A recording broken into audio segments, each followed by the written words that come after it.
supposed to start this spring season off on the note, but I'm expecting to see a lot of huge pulls coming in. Where do you actually see an early Shroud for Mythic, if I caught that correctly, on this side as they kind of group up all of the mobs together early on? Now, Sours did mention it's important to get as much damage on this earlier, easier, quote-unquote, trash early in the dungeon, but they will have to deal with the heavy casting reaping.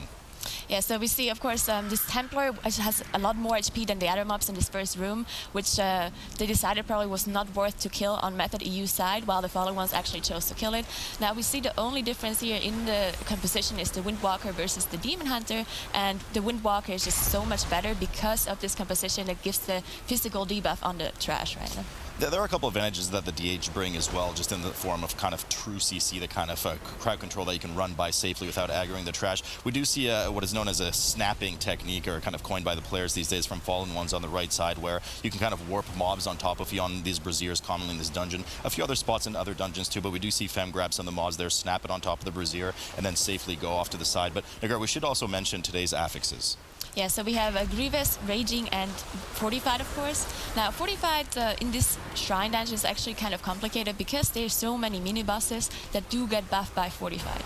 Now, usually people tend to skip those big bosses, though. We do see Fem go down 4 Fallen Ones as well, so 1 death on the board for them, just to remind those at home. That is an extra 5 seconds on the clock for the team. And with the kind of competition and level of strategy that we've seen coming out of these teams in the time trial, that 5 seconds can prove to be quite disastrous through to the end of the dungeon. Now, Raging, not the most dangerous affix, but you do see tanks, as we saw with Fallen Ones, start to kite away as they reach that 30% threshold. They will deal 100% increased damage. Grievous, of course, every healer's favorite affix, will start to take increasing damage once you dip below 90%. So really, Grievous does cause Raging in real life.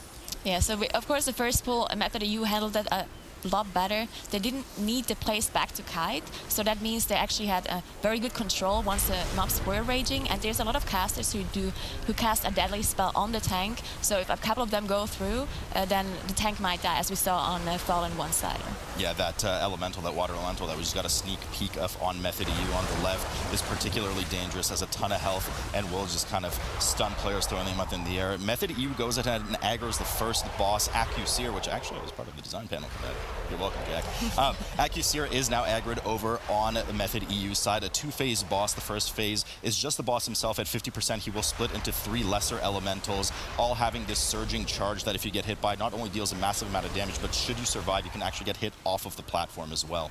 Now we see on Method EU sets they actually pulled mobs on top of the boss and the reaping mobs as well, which is a really difficult pull because on this very start, the first 20% mobs that you kill, they contain a lot of caster mobs, meaning there's a lot of caster reaping mobs who are very difficult to deal with if there's that many, because of course you can't interrupt them all. So we saw them seeing them, and they dealt with it really well and used their Bloodlust, of course. Yeah, so we saw that kind of late use of Bloodlust for Method EU with this difficult pull that you're saying. We saw an earlier Bloodlust. We already have almost 7 minutes left on the cooldown for Fallen Ones earlier with that larger trash pack, but they are still slightly behind on trash, about 7%. So Method EU definitely have the upper hand so far with their pathing and strategy. Accuseer on both sides starting to reach that 50% mark. Method EU will transition over and have the boss split into 3. Important to note here, if there's no player within melee distance of the boss, including these 3 split mobs, they will start casting a heavy AoE pulse on the raid. So as you can see, the group splits up and makes sure to be within proximity of them.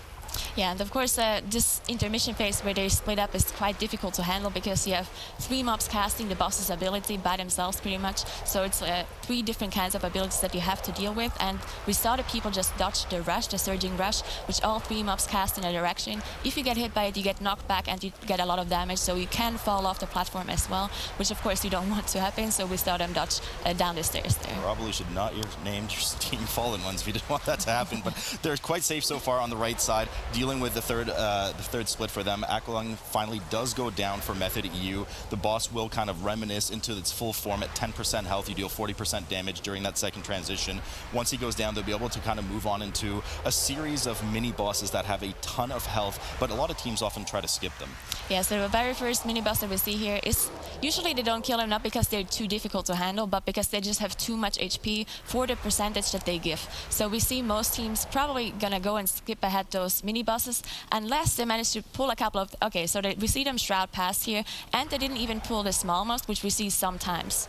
Yeah, I'm surprised they used their Shroud there because there are a couple more dangerous midi-bosses coming up. There's Scorn right now, which kind of has a ton of health, channels on a player and drops that Void Zone down that prevents, I believe, 70% of damage taken. So players need to make sure to get in that just ton of health. And after that, we have that really deadly Water Elemental on the bridge that we typically see a rogue kind of pull to the side as the team safely runs by. So we'll have to see if the two teams opt to skip for that. Fallen Ones finally getting that first boss down and have actually pulled some of the trash that we saw Method EU skip. Yeah, Fallen Ones actually triggered their Reaping 2 on the boss and did the same pull without Bloodlust, so that was very impressive by them. They do have, of course, 2 AoE stuns from the Warrior tank and the Demon Hunter, same on both sides. I like what I'm seeing here from Fallen Ones, a different kind of skip. You can skip that Gale Caller in a different way by jumping safely on the edge of the platform. Well, not really safely, but jumping on the edge of the platform between the 2 pillars, making sure that you don't aggro them, so they save themselves the Shroud as a result.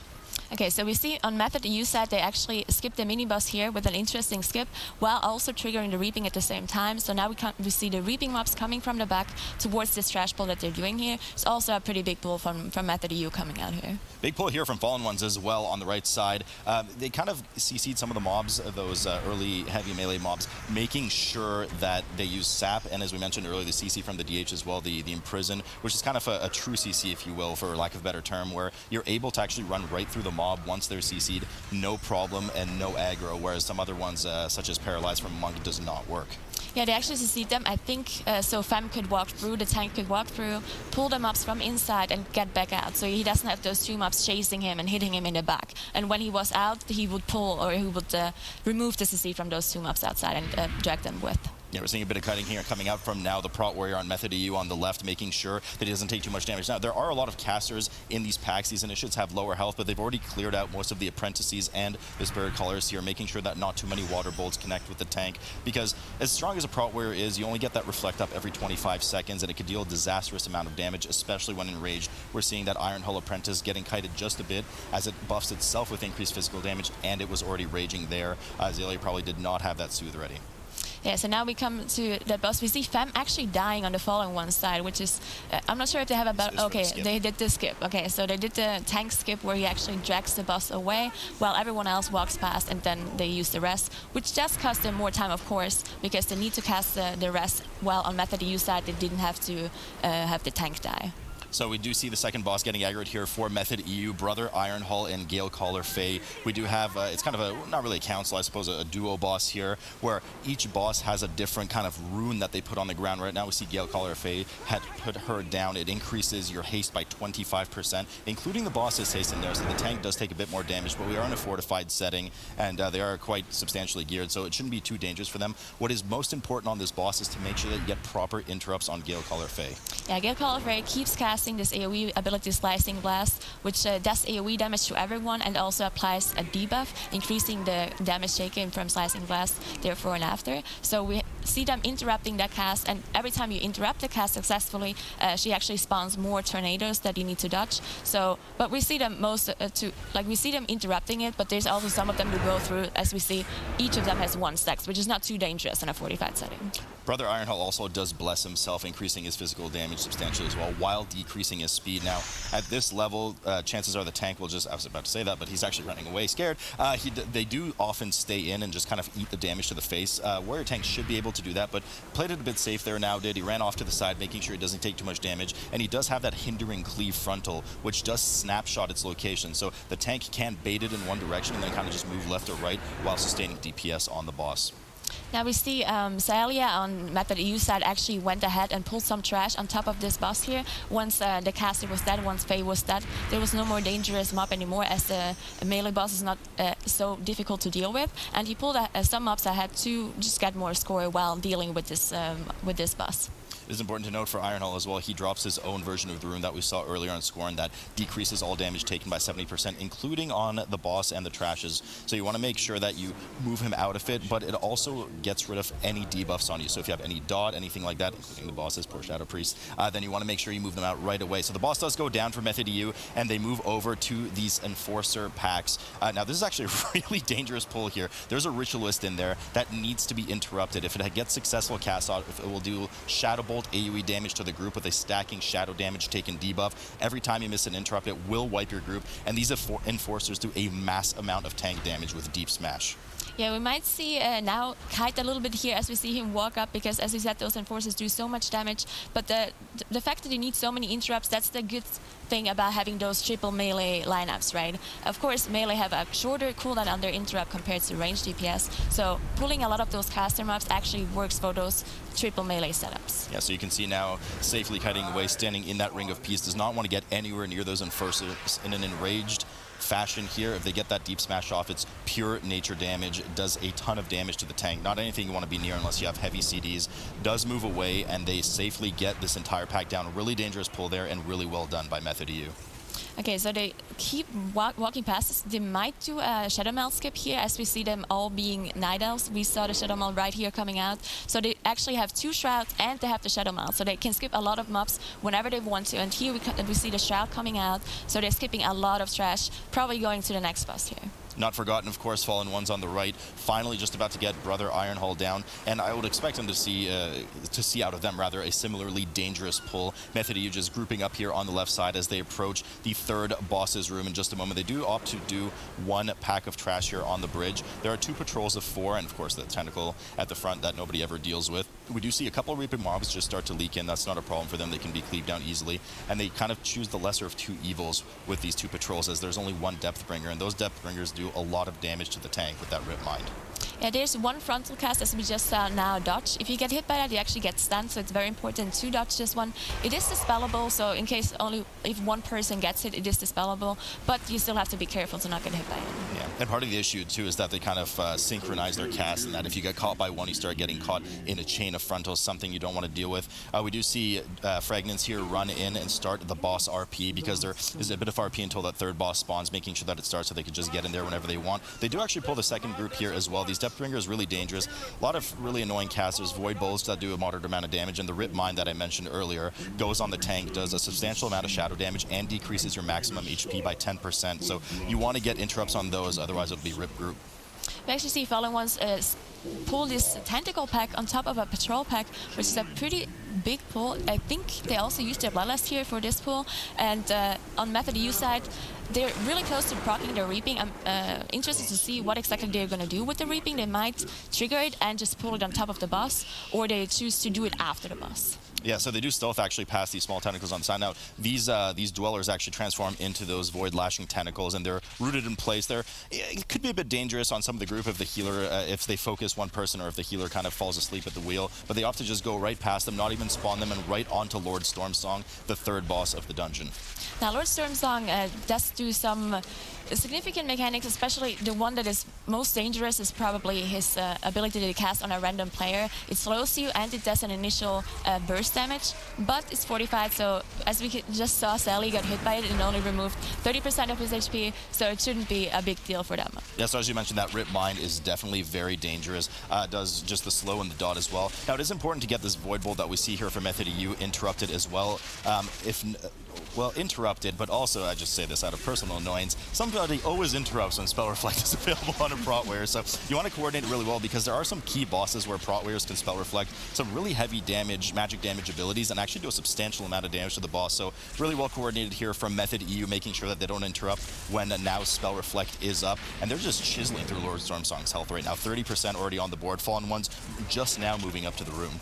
Yeah, so one more ability Lord Stormsong does is Mind Control 1 random player, and you need to walk, as we see right here happening on Frag, you need to walk into those orbs and get damaged by either the orbs or your players to get out of it. Now, you can actually pre-immune this ability. You don't know who's is getting affected by it, but you can just pre-immune, and if it goes on you, you pretty much skip the whole ability. So we saw both rogues, Gingy and Frag, use their cloak for the first one, and we actually saw no one getting mind control because of that. Yeah, the only issue, of course, the irritation might be that you constantly have to kite around with these balls, but it should be no problem for a melee group. Fallen Ones does deal with those tentacles on the side, and they do have the Reaping Pack on top of them, so they run it straight over right to Lord Stormsong and finally aggro that. Method EU does finally finish off with the boss and then backtracks to deal with these tentacles, likely to spawn the Reaping, as we'll see. Reaping, of course, does proc at 20% thresholds. They hit that 80% right now, proc the Reaping, and immediately are going to, if I'm not mistaken, Shadow Meld by the looks of it. So they Shadow Meld the Reaping aggro off and go right back to the other tentacle group. Really clever play. Yeah, so the some mobs might still come from the bridge because the Reaping mobs actually have a really big aggro range, and they also have stealth detection. So if you, let's say you Shadow Melt, but you're too close to one of the Reaping mobs, they will see you and they will aggro you anyway. But we saw none of the Reaping mobs actually aggro them from there. So we do see Demon go in there, making sure to take damage from that pool on the right side of Fallen Ones, of course. That pool actually does a lot of damage while you're aggroed and fighting Lord Stormsong. And if you don't get enough damage done to you when you're mind controlled down to the 50 to 60% threshold, you will actually get permanently mind control and need to be killed. So once he ran out of balls to run in there, he ran into the water, making sure to get below that threshold, then came back out and started resuming on the boss. Method EU now is going for a little swim underwater over to the last boss. Now this room has 4 massive eel packs that we'll deal with later, and a couple of old gaudy, if you will, trash mobs right before the final boss. Now, usually what groups tend to do is pull the boss first, because the boss has an ability that gets casted on the healer, decreasing their maximum HP, but also increasing their damage done. So you usually want to have your healer with that damage buff so you can do the trash in between the phases of the boss. And, you know, I actually had an feeling that they were going to pull these 2 packs before the boss. So they grouped them up together and cleaved them down, getting ready for the final boss. And as you said, there is that debuff that goes on the healer. And then if the healer's unavailable because they're already debuffed, we'll start to go on players where it decreases, it does not, where it decreases maximum HP and increases damage done per tick up to a maximum of 9 stacks. So once they go to their kind of sub phases here where the tank and the healer are split up with that one large mob, you're just going to see it get trucked because the healer is going to be able to demolish it. Yeah, especially Rasta Druids with their feral affinity, as we saw Celia throughout this dungeon, just standing melee with cat form, just doing a lot of damage. As we can see him probably go up to almost #1 on the damage meter at some point during this fight, because the damage increase is just so good on these Rasta Druids coming in here. So we do see this kind of faded gameplay here from our observers because they're not, of course, in the same phase as these players. There's basically 3 phases, if you will. There's the regular boss phase, the tank and the healer phase, and then the DPS phase downstairs, where there are 2 of those forgotten denizens that need to be interrupted, else they will, as you mentioned, heal to full and do some damage to the group. So the plan here is for the tank and the healer to get out as quickly as possible so that the tank can then go support some of the interrupts. Yeah, so the interrupts should not be a problem in theory, because they do have triple melee, which of course have a shorter cooldown under interrupt. If you compare it to like a Moonkin or something who has a 1 minute cooldown, it gets a lot more difficult, and you need more damage to deal with those, to deal with the tentacles, so you don't need those extra interrupts. So we do see them, as we mentioned before, pull the kind of triple trash pack here right before the boss. They are currently still aggroed with the boss, but they're using the fact that the boss is a very, very long cast to their advantage. The boss just kind of sits there, doesn't gain energy, doesn't do anything. They can use the buff on Xaylia to their advantage, just absolutely destroying these mobs. Not to mention, of course, the amount of damage that that we mentioned kind of pre-game here that Outlaw Rogues and the Prot Warrior can put out as well. They deal with the trash, 94% on the board for them, and they re-engage with Volzith by getting that interrupt down. Fallen Ones, not to be forgotten, of course, just now kind of starting the process there as well, getting through their first phase transition, and will also be pulling that triple pack. Now we saw Method EU use their last Bloodlust here while they interrupted the boss to nuke him down as much as possible. They might get one more intermission phase though. They only need 6% trash, which they will get from the last eel packs around this boss. Yeah, and usually they pull them at the end once again to skip the final reaping wave. That's actually something that we're going to get used to seeing a lot throughout these 6 weeks, is people just skipping that last reaping wave, making sure that they kill trash after they kill the last boss, wherever applicable, to just not have to deal with that last wave.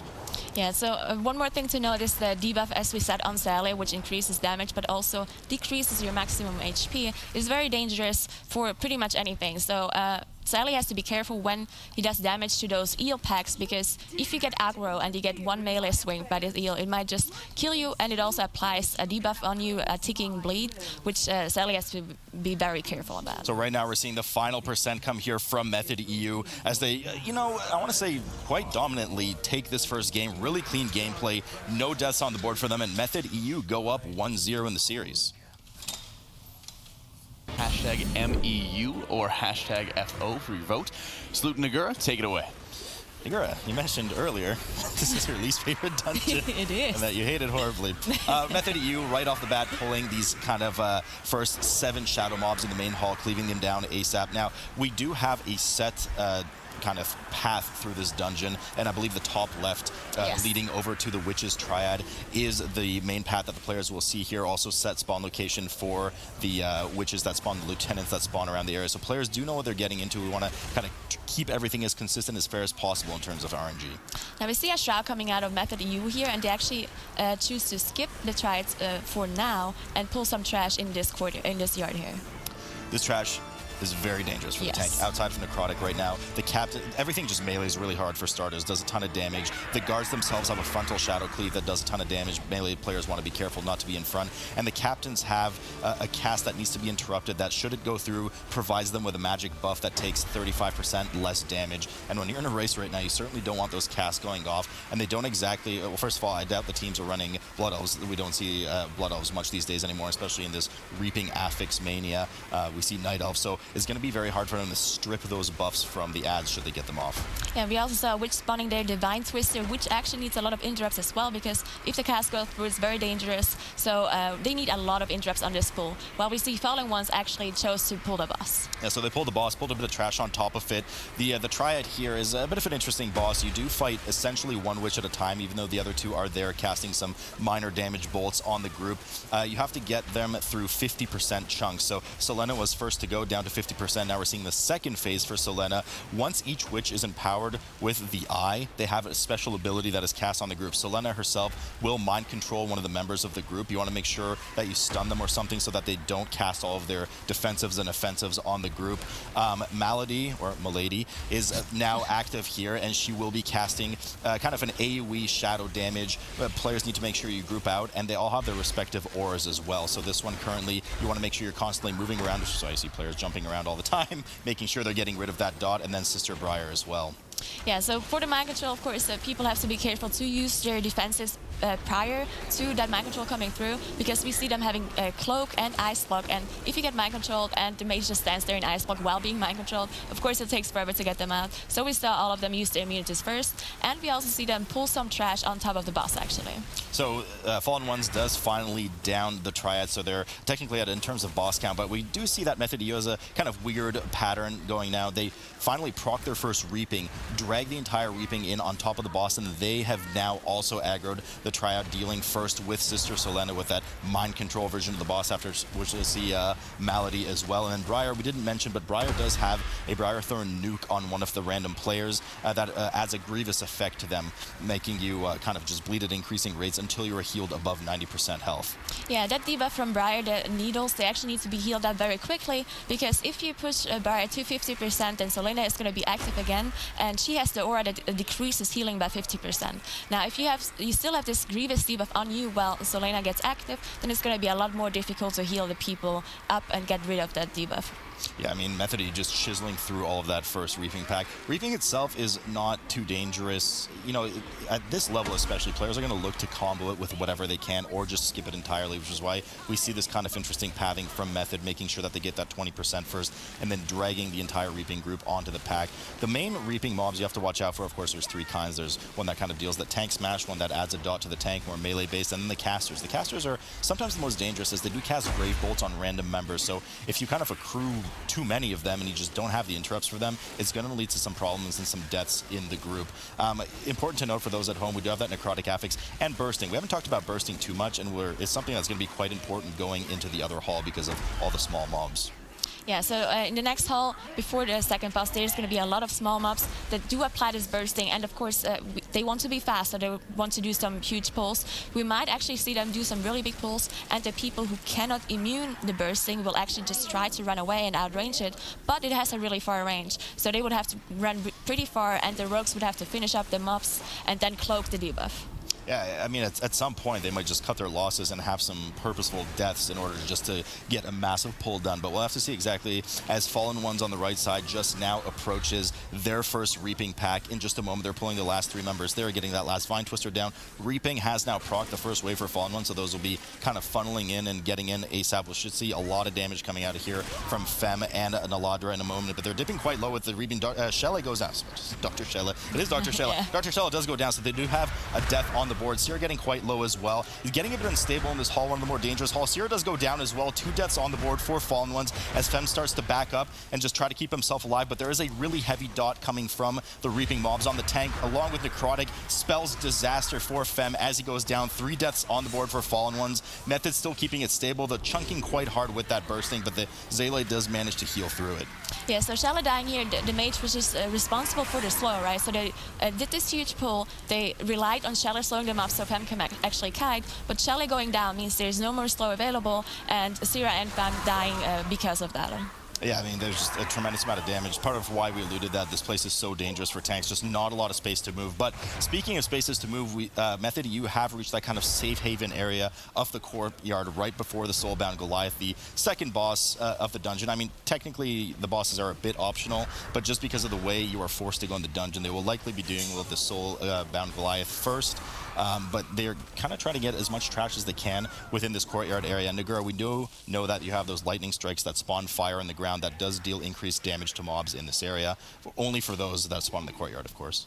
Yeah, we also see the boss later do the exact same ability with this fire on the ground, where you can drag the boss into to get rid of his stacks. But we also see them do some huge pulls, as you said, pulling out of that room into the courtyard to have more space. And we see the ring coming out of the monk here, which is Ring of Peace, very nice to reset that necrotic on now. Yeah, just a ton of damage coming in. And there's also a ton of dangerous casts coming in from these Thorn Shapers as well. Not only can they cast an effigy cast that heals those Thorn Elementals, essentially, to full health, which deal a tremendous amount of damage with their Enrage, but they also cast a Soul cast on them that buffs themselves, and when they die, they pass 5 stacks on to a random friendly trash mob that increases their haste and damage done by a tremendous amount, something that the team just doesn't have the duels to deal with in terms of being able to dispel, so you need to get those interrupts down. Definitely. Now we see Method U going ahead and pulling the mini-boss here before Goliath. And we also see, as you mentioned, Shella is running this mage to get that slowdown because of the necrotic, of course, and all the small mobs. But we saw on the Method U side, they do not have a slow. They don't have any of the rogues playing Essa. They both play Outlaw for the damage output. But we saw the Ring of Peace actually dealing really well with this necrotic, and they have just very good control over the mobs, so they don't need the slow. They just use their CC to get rid of the necrotic on now, which worked out pretty well so far. Yeah, that 18 stack disappears, of course, 2% per stack. It was starting to get to pretty lethal levels there, but they dealt well with it, had the DPS to kill the group before it got too dangerous for the tank, and of course the ROP just enough to bring them over the cusp of safety there. Fallen Ones still dealing with the courtyard themselves as Fem is kind of kiting around in circles within this blizzard area as Shella keeps everything slowed with his frost abilities. Soulbound Goliath finally pulled here for Method EU on the left. This boss is not anything too complex mechanically, but is just a crusher. I mean, he hits the tank at increasing damage as the fight goes on, gets that damage stack.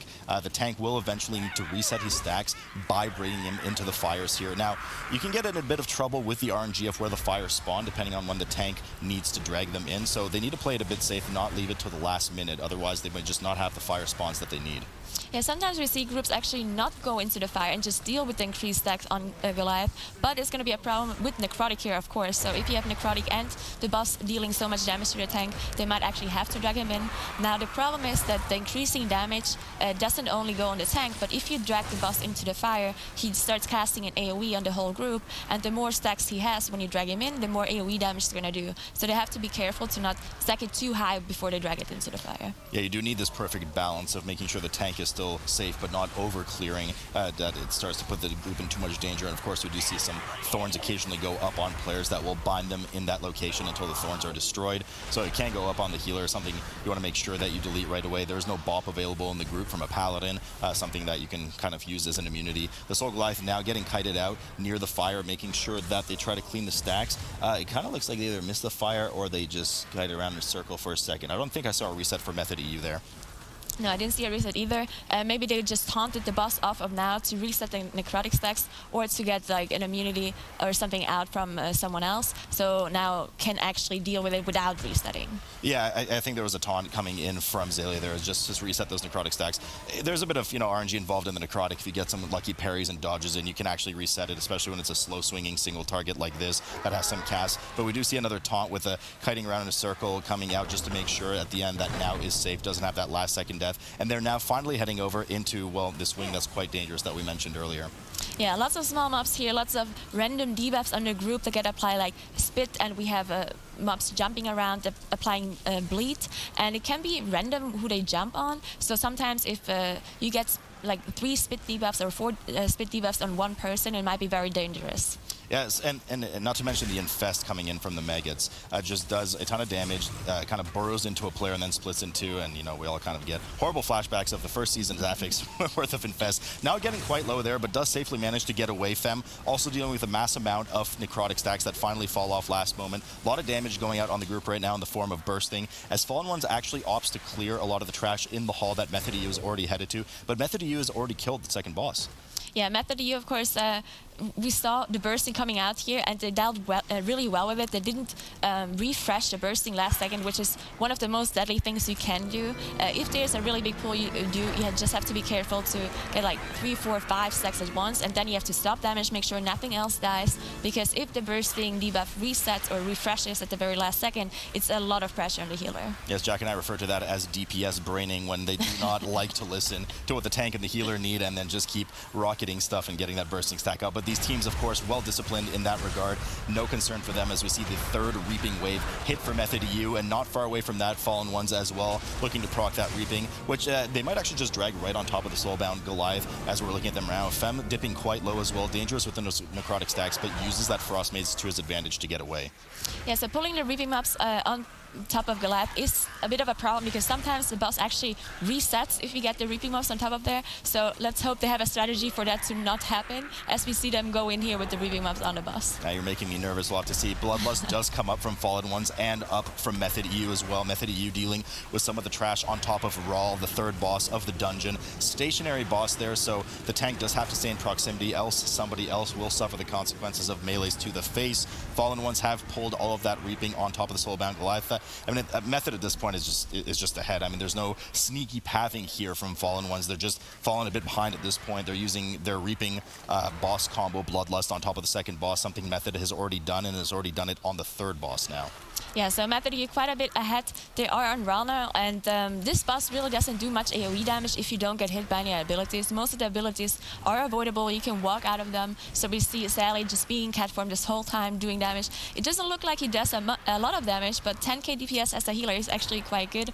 Just, Rogue's just doing so much more because of course, the AoE that happens here at the small blobs that spawn. Yeah, I mean, Sarah getting a fair bit of damage out as well.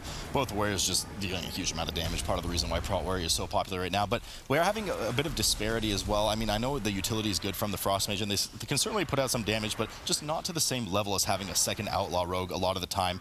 Trias Shella Mighty still doing quite well, but I think it is causing Method EU to just kind of slightly peel more and more ahead, just in terms of raw damage output, not to mention the kind of physical battery, if you will, coming from the Monk with that 5% debuff Nagur that you also mentioned in the last map. Yeah, definitely. The Monk is very crucial here just to buff everyone else's damage, even the healer's damage. Alia is, of course, doing melee damage to Cat form, so it buffs every single one's damage here, and they're just playing a little bit of a riskier comp compared to Fallen Ones, because they are playing with the mage to slow them up, to kite a little bit, while Method EU does not have to slow. They rely on this Ring of Peace and to AoE stuns and stuff like that to reset the necrotic, and it has worked out really well so far for them. Certainly some high risk, high reward play coming in from Method EU, and so far it has paid off as they do down Rawl, the third third boss of the dungeon and head downstairs through the kitchen area over to what will be the fourth boss soon. The combo, of course, of Lady and Lord Waycrest. Still a more beautiful love story than Twilight. They do get ready to move down there. Still a bit more trash that they have to handle before they go downstairs. They'll have to get kind of in the mid to low 80s worth of percent in order to have enough trash left at the end of the dungeon to deal with and finish off what they need to. Dealing with the second mini boss up here, some teams we've seen opt to kind of shadow meld through here and skip this boss because it's just a huge amount of health that you have to dump through, although the Prot Warrior can reflect that decaying touch, which is a 15% damage increase on the mob. But interesting to see that they're trying to get their last percent here as opposed to somewhere else, like in the courtyard or even in some of the upstairs areas. Yeah, a lot of times we see groups skipping this, especially with two rogues. They definitely have the shot available, so they definitely chose to pull this. And as you can see, she just died now, the mini-boss just died now, but they pulled two other mobs on top of it to get a little bit more efficiency and more percentage off of it. Yeah, Mark's sister getting that Soul Fetish spam cast going on, but they do well to interrupt it, making sure that's, of course, that debuff that we mentioned earlier, making sure that it does not add too much damage when she dies and add that buff on top of the captain, which already deals a tremendous amount of damage on the tank. Looking to clean up their last few percent here, Method EU, before they head downstairs. Fallen Ones finally cleaning up the rest of the room. They have down Soulbound Goliath, but now also have to go over to Rawl's room, which we've already seen Method completely clean up with Bloodlust and everything, pulling trash on top of it, including some reaping as well. So they have quite a ways to make up right now, Fallen Ones, but they are slightly ahead on trash. But 2% trash versus an entire boss room. Yeah, I don't think that's going to make up for it. It is fortified, so the bosses don't have an incredible amount of HP, but, you know, just one whole boss compared to 2% of trash is not that much. And we see, of course, Method EU trying to get this last percentage before they go into the last boss room. Yeah, you know, pretty dangerous pull up here. A lot of these mobs are very, quite lethal. It's a combination of most of the mobs that we've seen throughout the dungeon already. There's some captains in there, there's some vine twisters in there, a lot of dangerous casts going off that you have to worry about. I believe there's reaping coming up really soon, of course, for both teams. They're looking, I guess, just to cap their reaping upstairs, Method EU is, and then start going downstairs to Lord and Lady Waycrest's room. Fallen Ones should be proccing their reaping on top of the boss here. And actually, did they pull any trash with Raw? Kind of hard to see over there. If they didn't, then they won't have the reaping on top of Raw, but they are dealing with the third boss now, and soon will have the reaping basically within the next 1 to 2 trash mobs that they kill. Yeah, we saw Method EU actually spawn that reaping, and I didn't actually see, but I think they shadow melted it. So maybe that's the reason why they walked down, proc the reaping there, and shadow melted there to just get rid of this reaping wave. As we talked about earlier with Sours, it's just so worth it to get rid of one whole reaping wave. Even if they don't have a lot of HP and they can just die really fast, it's just not killing them at all. Of course, saves you much more time. So, of course, most of the trash has been pre-cleared here downstairs for Method EU as they get on the fourth boss of the dungeon. I believe it's the only dungeon with 5 bosses, if I'm not mistaken, right now in BFA. So this is the dungeon that we're looking at, fourth boss, so the penultimate boss here. It's a 2-phase fight. Lord Waycrest does come out. You kind of have to empty his health bar to 20% a few times. Every time you do that, Lady Waycrest in the back siphons, some of her health onto Lord Waycrest, healing him to full. Eventually, she will join the fight when she's low enough at about 10% HP, and you'll have to deal with both of them. That's when phase 2 starts. You'll have to get an interrupt on her. Lord Waycrest, nothing really substantially scary about him, but he does debuff a player with kind of an AoE poison ring around them. If any other player is within that ring, as we can see here on the screen right now, if anybody else is within that area when it is dispelled or falls off, it will clip and spread to other players. One important thing to note about this boss is this is one of those bosses, yet again, that is spell reflectable. Has a very dangerous frontal, but Prot Warrior has a huge advantage here dealing that spell reflect and just getting that damage back onto Lord Waycrest. Yeah, and one advantage Method EU has here, even though it is a small one, but they do have a monk which can dispel diseases, and the druid can actually not. So this debuff here is actually a disease, and the monk can dispel it, the Windwalker monk, but on the other side of Fallen Ones, they don't have anyone who can dispel this disease. It is just a small advantage, but everything counts, right? Yeah, that it does, Nagura. Method EU now moving on to the last trash pack, these 7 shadow mobs that we discussed earlier. Now, these are really dangerous. They deal a ton of damage to the tank, and they will leap on the furthest player as well, dealing a huge amount of splash damage, which is why you see Zalia kind of sitting out there by himself. Ursula's Vortex, if I'm not mistaken, was down there, so that the first round of leaps that they have will immediately draw them back in, saving all that damage on Zalia on the outside, after which we see the leg sweep come out, and just a round of perfect CC as the ROP goes down is the final safety measure to make sure sure that when they do leap out, these horrors, they don't do any damage to anybody on the outside. Yeah, perfect coordination here from Method U with that Vortex and the Ring coming out. Of course, we see Sally here struggling to heal the bursting, as everyone, as soon as the trash dies, everyone's just running off while Sally is like, hey guys, wait, I need to heal you.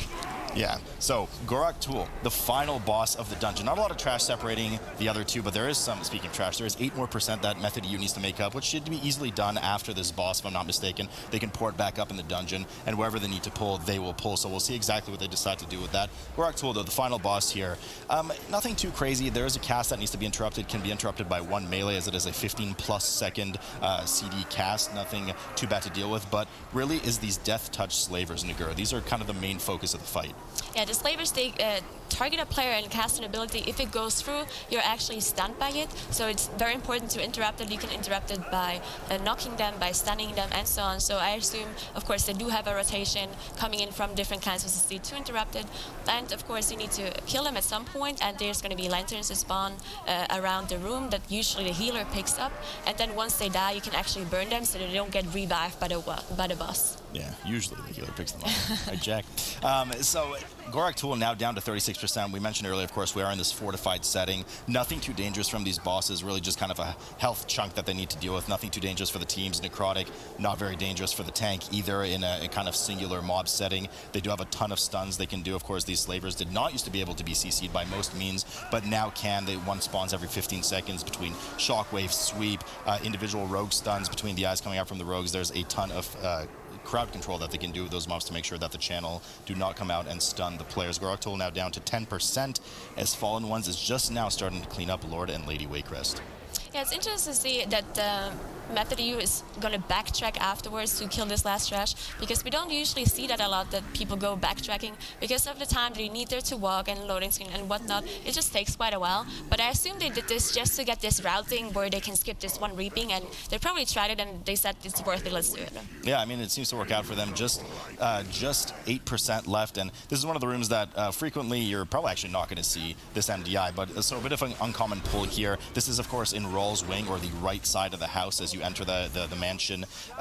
Nothing too dangerous here, but just a lot of health to chew through, and there's a ton of area denial on the ground in the form of traps coming out of the survivalists and interrupts that you need to do, but should be no problem for them. Likely they have a set of cooldowns that have come up at this point as they chisel through Gorak Tool earlier, and they should be looking to clean up their last few percent. Zayli dipping a bit low here, now getting quite low too, but they're looking really just to close out this series as Bloodlust is coming up in 10 seconds as well. 4% left on the board for Method to use. Fallen Ones is only just now starting to make their way over to Gorak Tool's room. The group dipping quite low here. It's actually dangerous. We're going to have a full group wipe here as both rogues proc their cheap death. Gingy does go down too. Some of the mobs reset. They're looking to recollect themselves. 2% left on the trash. They should still be able to kind of clutch it here at the end, but that was a bit of a sloppy death wipe, if you will, actually, from Method EU. I do believe they actually had planned to have their Bloodlust ready for this very last pull, because they only had 20 seconds left on their Bloodlust cooldown, right? But maybe they were actually faster than in practice and did not have their Bloodlust ready. Maybe they should have chosen to actually wait, get their Bloodlust back, and then do this pull, as we saw it not working out without the Bloodlust here. Well, you know, Nagura, what they say, hindsight is 20/20. That doesn't matter now, as Method EU safely pulls the remaining 2 or 3 mobs that managed to wipe the what looked like indestructible group up until this point at the very end of the map. They're looking to finish them off here and clutch that last 100%, and Method EU take the first series in a 2-0 sweep. A commanding performance there. Say Ataldazar and this dungeon are those two. Yeah, definitely. Ataldazar and this dungeon tend to be the dungeons that are like the most different. You can do so many different routes in these dungeons. After you kill this first boss, the entire dungeon is open. You can kill the bosses in any order you want to. You can pull any amount of trash you want to. So it's interesting to see how big these teams are going to go. So big pull here coming from Team Puolukka as they kind of stealth past the bridge, giving access towards the pirate area. Smart to do, because the Enforcer there actually does not despawn once you kill the first boss, so they don't have a Warlock to do a gate skip across the bridge, so easy to just deal with that trash first. Now, in order to spawn the first boss, you have to deal with one of 2 Enforcer packs. One of them is a 5-pack with 3 dogs, 2 enforcers, and the other one is 2 enforcers, 2 dog packs. So they opt to just kind of get everything together and hammer the Bloodlust right away. Yeah, I'm not quite sure on the mob count here, but it looks like they might be doing exactly like they might be getting exactly 20% so they can properly bring a pull into the boss. And we do see this Elemental Shaman is keeping up with the Outlaw Rogues, which is really impressive in terms of AoE damage. There is a substantial amount of damage coming out of both teams right now. Just look at the Unholy DK fly as well for Learn to Fly. Well, I guess that's what they call it, Learn to Fly. Just hammering that damage with all that Fester Might going out. But, you know, we saw a pretty even amount of damage, a substantial amount of damage, but even amount of damage coming out of Team Puolukka. Once again, the Prot Warrior not too far behind either. But Learn to Fly just doing an immense as well, dealing with that first Reaping pack and on top of the first boss as well. Both teams doing similar pulls here, getting that first Reaping with the boss. Yeah, we did see the Unholy DK pop up to a huge amount of damage right away early on, benefiting, like you said, from the Fester Might stacks. But the problem with Unholy DK, I think, the biggest problem that is their single target damage after the AoE goes away falls off significantly, so they're going to be carried by their rogues. Hopefully they can get those 5 buffs here to get them pulling ahead. Yeah, they all hope that they're getting the 5 buffs. Sky Captain Crag here, a 2-phase fight. Of course, first he starts to ride the parrot, and you deal with him in that essence. He will kind of dive to the furthest player. Now, you want to make sure you're not outside of the ring when he does that dive, else you can actually despawn the boss. Once you reach 70%, he will dismount from the parrot, just kind of hammering away at the tank and doing a frontal fire damage barrage that you just saw here. Now, the ranged players often stay far away from the boss to make sure that they're not clipped by this frontal, and the melee want to make sure that they're not between the ranged and the boss. But, of course, he can fire it as well at the melee and tank players, as we just saw Click there take one to the face. Yeah, absolutely. And we do see what you're saying. The healer is out there on his own, making sure if he does get a cast on him, it doesn't make the melee or the rest of the group move at all. Now, I don't really see where the shaman is here. Oh, he's outside of the ring entirely, so the spit doesn't go on him at all. Oh, I thought you meant on the damage meters. That would have been very rude, to be honest. But he is keeping his own. The rogues, of course, pumping out a mass amount of damage, as is expected. Frusha sitting out there on the edge, making sure just to get as much damage safely away. Now, the key to being on the outside here is that the parrot, which, of course, poops that delicious guano on people's heads, does not affect him on the outside, so you can just pretty much plant and go at it the whole time. Zarnik, we also haven't mentioned, not too lethal. We talked a bit about teaming, but quaking. Quaking is something, especially with this one caster, that they have to pay attention to. Yeah, quaking is just kind of an annoyance, really. Every 20 seconds you have a chance to have quaking spawn on the entire group, and it will interrupt any casts that are going on at the end of the circle there. So that is an annoyance for casters, but as melee, really all you have to do is spread out so you don't cleave each other with it. And as long as you're spreading out, it's not that big of a deal to deal with. And of course, if you do get clipped mid-cast, you will get silenced for 5 seconds in that school. Sky Captain Crag down to 6% right now. 32% still on the board for Learn to Fly. They do have that 2% trash advantage. We do see almost a death coming out from DJ Frusha. Looks like he has, that actually almost looks like the Bonsoundy trinket, but I don't think he's wearing that right now. But he does have the debuff as he dips quite low. Puolukka does manage to down Sky Captain Crag as they start to cross the bridge, where they've pre-cleared, as we mentioned earlier, safely into the second boss zone. Yeah, this is definitely where the dungeon opens up here. Now, I do want to mention that the Council of Captains is set this week. We have Captain Eudora and Captain Not Jolly. I don't remember what the third one is. Do you remember? Anyways, they're going to be dealing with the Pug RP, and so they're probably just going to have a rogue stealth the entire time and run the Pug through the RP when they do want to do that. But we do see them just skipping that entire second room entirely. Yeah, no, very well done by them. Now, with teaming here, Zyra, this is part of what we talked about. There's a lot of trash in this dungeon, a lot of skippable trash in this dungeon. Some pulls, like the Oarsman, perhaps not the most favored pulls to do in the world. They have about, 50-60% more HP than other mobs. They're quite dangerous. But at some point, you got to clear the extra trash in this dungeon. Part of the teaming affix for the folks at home, of course. There's more trash present in the dungeon, but you also have to clear more of it to obtain your percentage. Mm-hmm. And the thing about Freehold, which is such a great dungeon, there's so much trash. There's probably about 200% trash. So if you clear the entire dungeon, you've done double the trash you need to. So you can actually do just trash between the third and the fourth boss, and you have your entire mob count. So we did see them skip that entire second room, skip the second boss, and they're pulling the trash between the third and fourth boss, because as the trash in this dungeon goes, this is probably the easiest trash to deal with. Yeah, no, it's looking really good for them too. Puolukka doing a big pull here. They're probably going to be playing around some Bloodlust, and especially in, at least with the case of Learn to Fly, that is an all melee heavy comp, likely going to expect them to want to use their Bloodlust on the third boss, on Trothak, to make sure that they get as much effective DPS uptime before they have to move up for Whirlwinds. And Shark Kiting, we do have a death go down here for Team Puolukka, as a Click does go down. Barua, does manage to go down as well. getting that cheat death prog. That won't be available for a few minutes now. So 2 deaths on the board, an extra 10 seconds for Puolukka. Just getting a bit sloppy here as the Quaking does come out. Do manage to stabilize, no full wipe for the team, and manage to clean up the rest of the trash. Equally large and scary pull coming up here from Learn to Fly as they kind of try to funnel everything through the bridge. Yeah, Learn to Fly's big AoE pull potential is definitely a lot higher because of the Unholy DK that they're running. And fortunately, the deaths that we had on the side of Team Puolukka here, those were, as far as deaths go, those were pretty clean deaths. They battle rest the tank instantly, and because the rogue is a rogue, he could just stealth and come back through to where they were almost instantly. So these Vermin Trappers, a bit of kind of mini-boss style mobs. They're usually surrounded by 4 smaller Quinn Rats, but once those die off, you do have them kind of throw traps at the position of players, snapshotting that position. You can free them or shapeshift through them as we see them avoided, but it does do us a pretty substantial dot and roots you in place. So if you need to kind of spread out for Quaking and the entire melee group is rooted on top of each other, not the thing you want to see happening. Team Puolukka does proc Reaping as they do a substantially large pull, about 2 packs worth of trash together with everything. A lot of damage going to be coming up on Click, and of course the danger times are when you see that Quaking come up, because it will make the healer slightly more ineffective, even though it is a Resto Druid with Hots on the tank, so they need to well take care of themselves there. And you're seeing the power of the Elemental Shaman here. They're doing massive AoE damage with all of these mobs grouped together. I don't believe they really have an AoE cap on their Earthquake damage, so this is what an Elemental Shaman can do. Well, there you go. Maybe we shouldn't see some heroes and Windwalkers.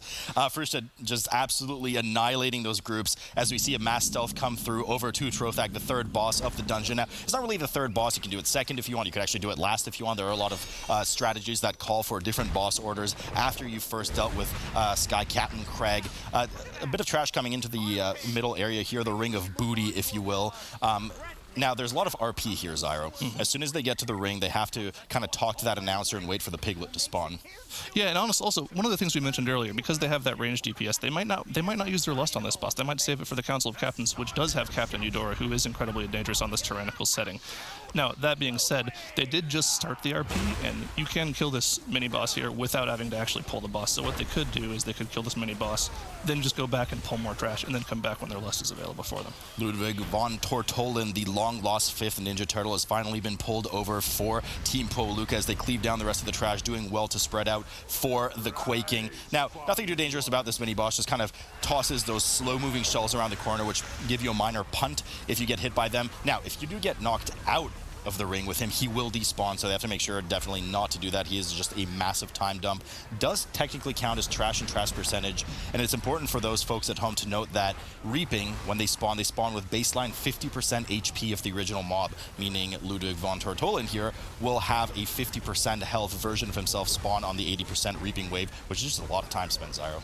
Yeah, you really don't want to deal with him as a Reaping mob. They're probably going to be using, their Shadow Meld to deal with him on the 80% pack, and then as we saw in the previous dungeons run today, they're probably going to kill the last boss before the 100% Reaping pack, and then the dungeon will be over when they hit 100%.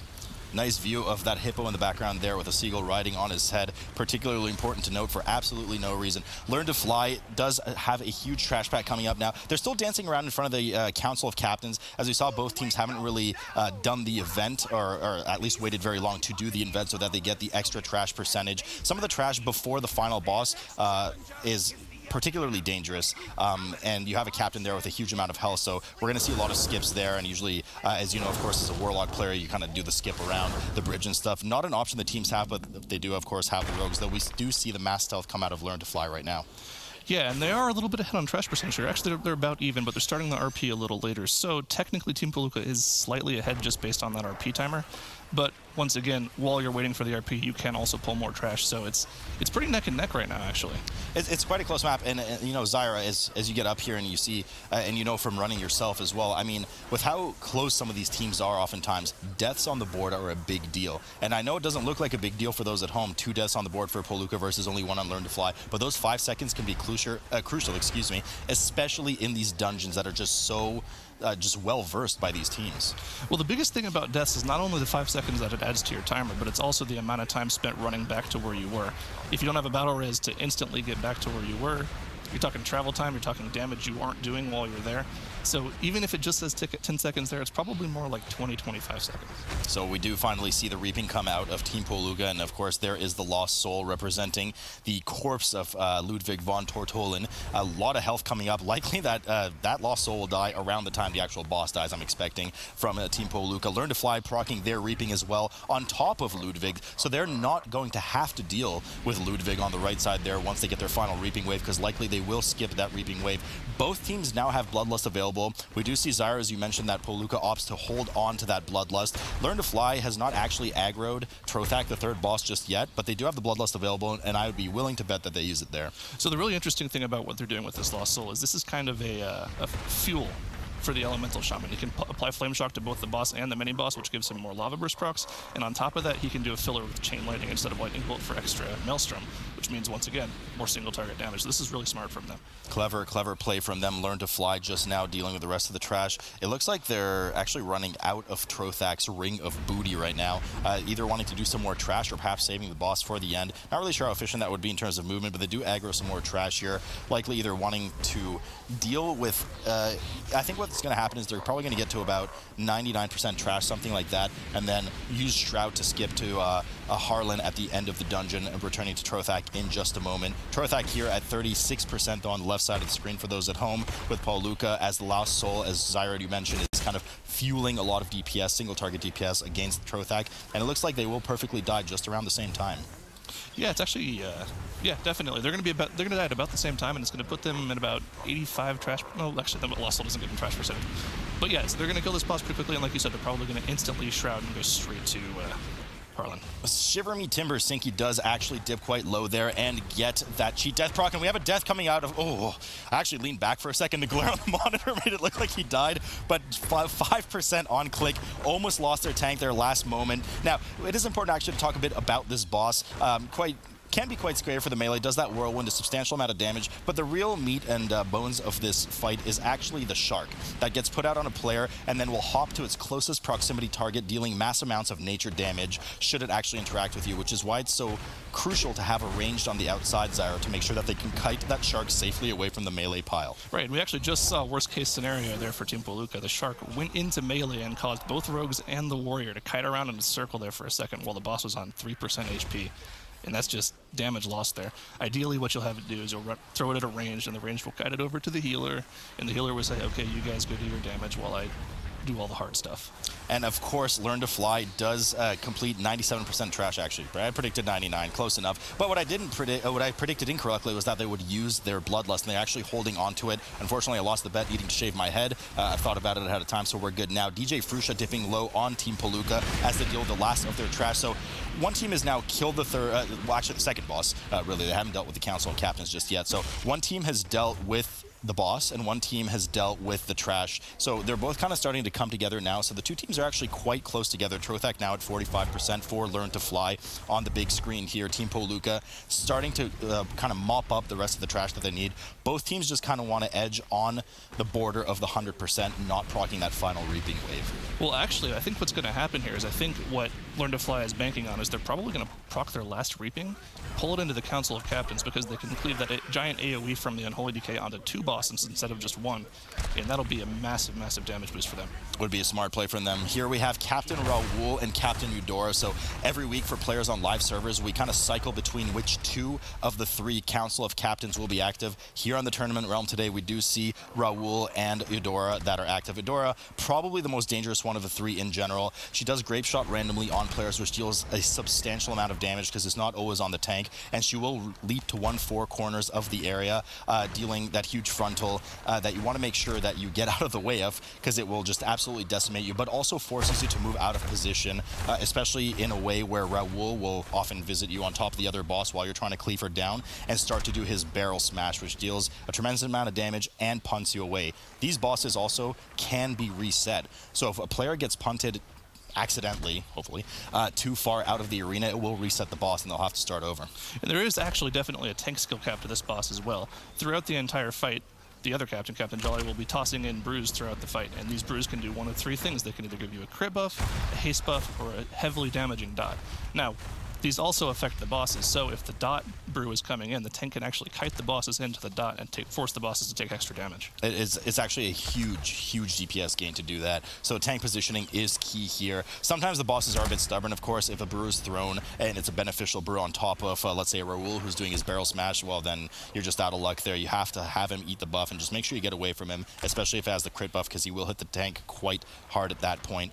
The barrel smash is going down now as Eudora finally jumps to her final corner. She gets killed off by Team Puolukka, and we see Learn to Fly here just now aggroing the Council of Captains. They are at the 97% Zyra, as you mentioned, so let's see if they opt to kind of pull a bit of extra trash on top of these to benefit for the Unholy DK. Yeah, it'd be unfortunate if they don't end up doing that, and it looks like they're not planning on doing it, so they're just going to DPS the boss down just as normal, just like we saw Team Puolukka do, and like you said, they all are also using their lust on this boss because Eudora is probably the most dangerous mob in this instance. You know, there can be a bit of scare too. I mean, with the reaping, it is dangerous. So a player can kind of mess up, maybe get clipped by one of the shadow zones on the ground. But more importantly, there might just be a couple of grave bolts that leak out at the wrong time when another player is getting smashed by Eudora, and then all of a sudden you just have a almost one-shot essentially scenario on one of the DPS. Certainly not what you want to see, but so far handling it well. There's nothing too crazy to this boss, but you can make up a lot of time for it, exactly with what you said, Zyro. And the key is playing properly with the brews, gaining the buffs when you need to gain them, and damaging the bosses with the bad brews. Now we do see Team Puolukka going across the bridge towards Harlan Sweet. They are using their Shroud here, and I'm interested to see what they're going to do with the rest of this trash percentage, or if they're just going to go straight to the boss. It looks like they're going straight to the boss here. Well, it looks like they actually pulled the trash unintentionally, it seems, as Click kind of just walks off to the side and dies along with Frusha. So a bit of a mess up there from the team. It looks like they were going for the boss because we do know this trash has that kind of painful motivation debuff that damages the mobs themselves. Easy to pick up final percentage at the end, but a bit of a boo-boo there from Team Puolukka. No harm done.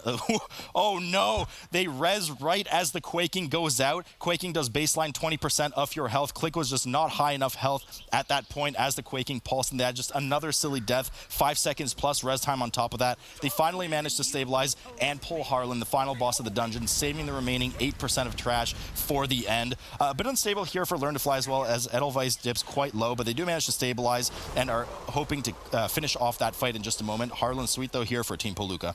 Yeah, and just like we mentioned earlier, even though those 3 deaths are only 15 seconds on the timer, you have to factor in the fact that the healer had to cast res twice, and they were pretty quick about pulling the boss immediately afterwards.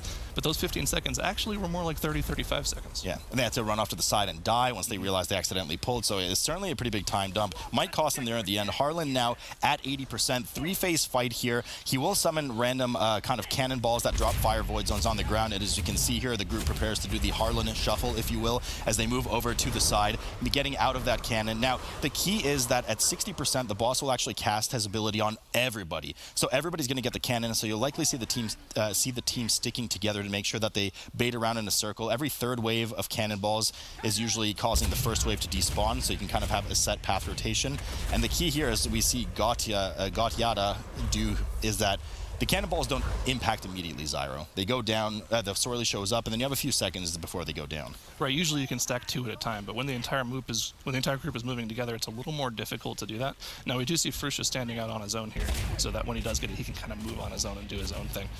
Now, when they do get to the 3rd phase, the boss does gain a double damage taken debuff, as well as gaining a huge attack speed buff, so tank damage is pretty crucial in that last phase. Yeah, it's going to be 100% increased attack speed, if I'm not mistaken. In the environment that we live in right now, we are on in an 18 with some geared tunes on a protware that quite well deals with frontal melees, mitigation, and smoothing, so shouldn't be too dangerous for them. The real danger would come if that combination hits, with like a quaking kind of wind burst damage from the boss as it goes out, but the team does well to stick together as they go over to the small screen. Learn to Fly now on Harlan Sweet as well, just starting, so they're a fair bit behind, but as soon as Harlan Sweet hits that 30%, he just basically melts because of the 100% increased damage taken. Learn to Fly looks like they've actually finished their trash off and are dealing with the reaping on top of Harlan. They don't want to spend the extra few seconds at the end to deal with it. No, and it's kind of unfortunate they only have 1 or 2 reaping mobs in with them. If they had more of them, they could... And here comes the troop. Here they come. Yeah, whenever these mobs do get to the boss, you're going to see the Unholy DK just spike. He's going to do a massive amount of damage, and it's going to be good boss damage for them too. Because the important part of this fight is getting the boss to 30%. Once it's at 30%, the boss is essentially dead. Yeah, so it is pretty much what you alluded to earlier in terms of having that reaping available is exactly what's going to happen here. Now, if they kill the boss here and the lost soul, the big lost soul that you see there of Von Tortolan is still alive, it'll just stop aggroing as soon as the dungeon's done. So they don't really need to actually kill this reaping. As soon as Harlan dies for them, it's over. They're just using this as a damage battery, essentially for the Unholy as much as they can. Harlan Sweet now just hitting 30% for Team Puolukka on the left side, hitting that increased damage taken phase 100%. You can see his health just start to melt down, but they still need to kill some trash after and have a 3-death difference. Yeah, and there went the DK, as we mentioned as well. So they have about 35% left on this boss before they actually get to the double damage taken phase. We're going to have to see if that takes less time than just killing one trash pack, because that's about what 8% is. But it seems like Team Puolukka is just slightly ahead right now. They are slightly, well, it's going to be close, man. It's going to be close. It's going to be close. They have that 15% coming up now. The boss just does die. They go over to the correct mobs. The correct mobs being, of course, some of the mobs here, the Ravagers, cast painful motivation. Very important that the players do not interrupt this. It will debuff them and up to 2 extra trash mobs around them to tick for 3% of their health per second, but also increase their damage done by 45%. Something that you want the tank to mitigate well, but it also essentially the mobs just kill themselves as they melt here. A lot of quaking coming up on the bridge as they do well to spread out, and they CC the Oarsman on the side, making sure that the painful motivation hits him as he is the most dangerous mob of this 2-pack here. Buccaneers are going down now as well. Team Puolukka should be able to finish off in just a moment, but they will have a bit of extra time for Learn to Fly, as Learn to Fly is now hitting 45% on Harlan. It's going to be a close one, Zyro.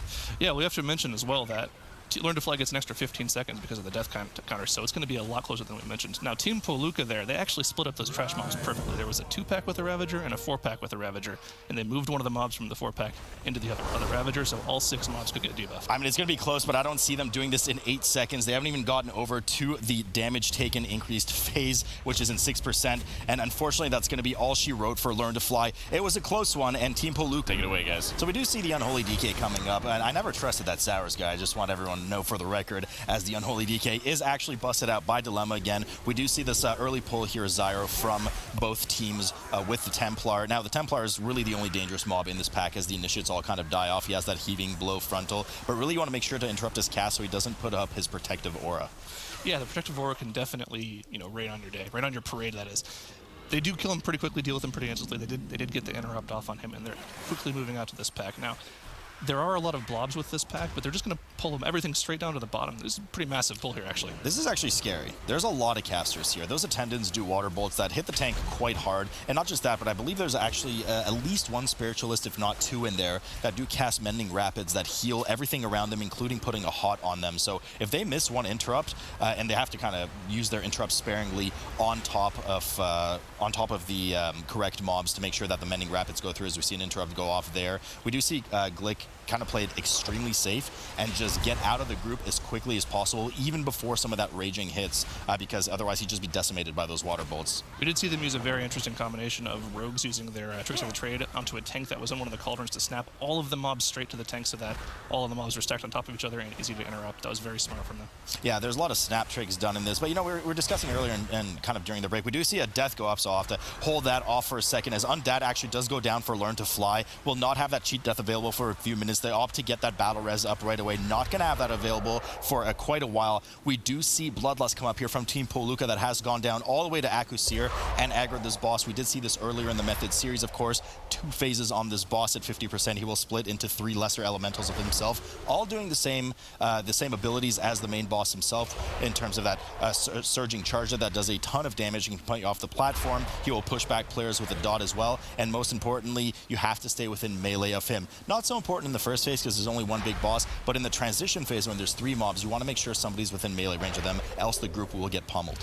And they're definitely making sure they're using their time wisely here. Instead of just single targeting the big boss mob down for 50%, they pulled in a bunch of trash mobs and they're aiming it all down together, putting them almost to the same trash percentage as Learn to Fly, who haven't even pulled the boss yet.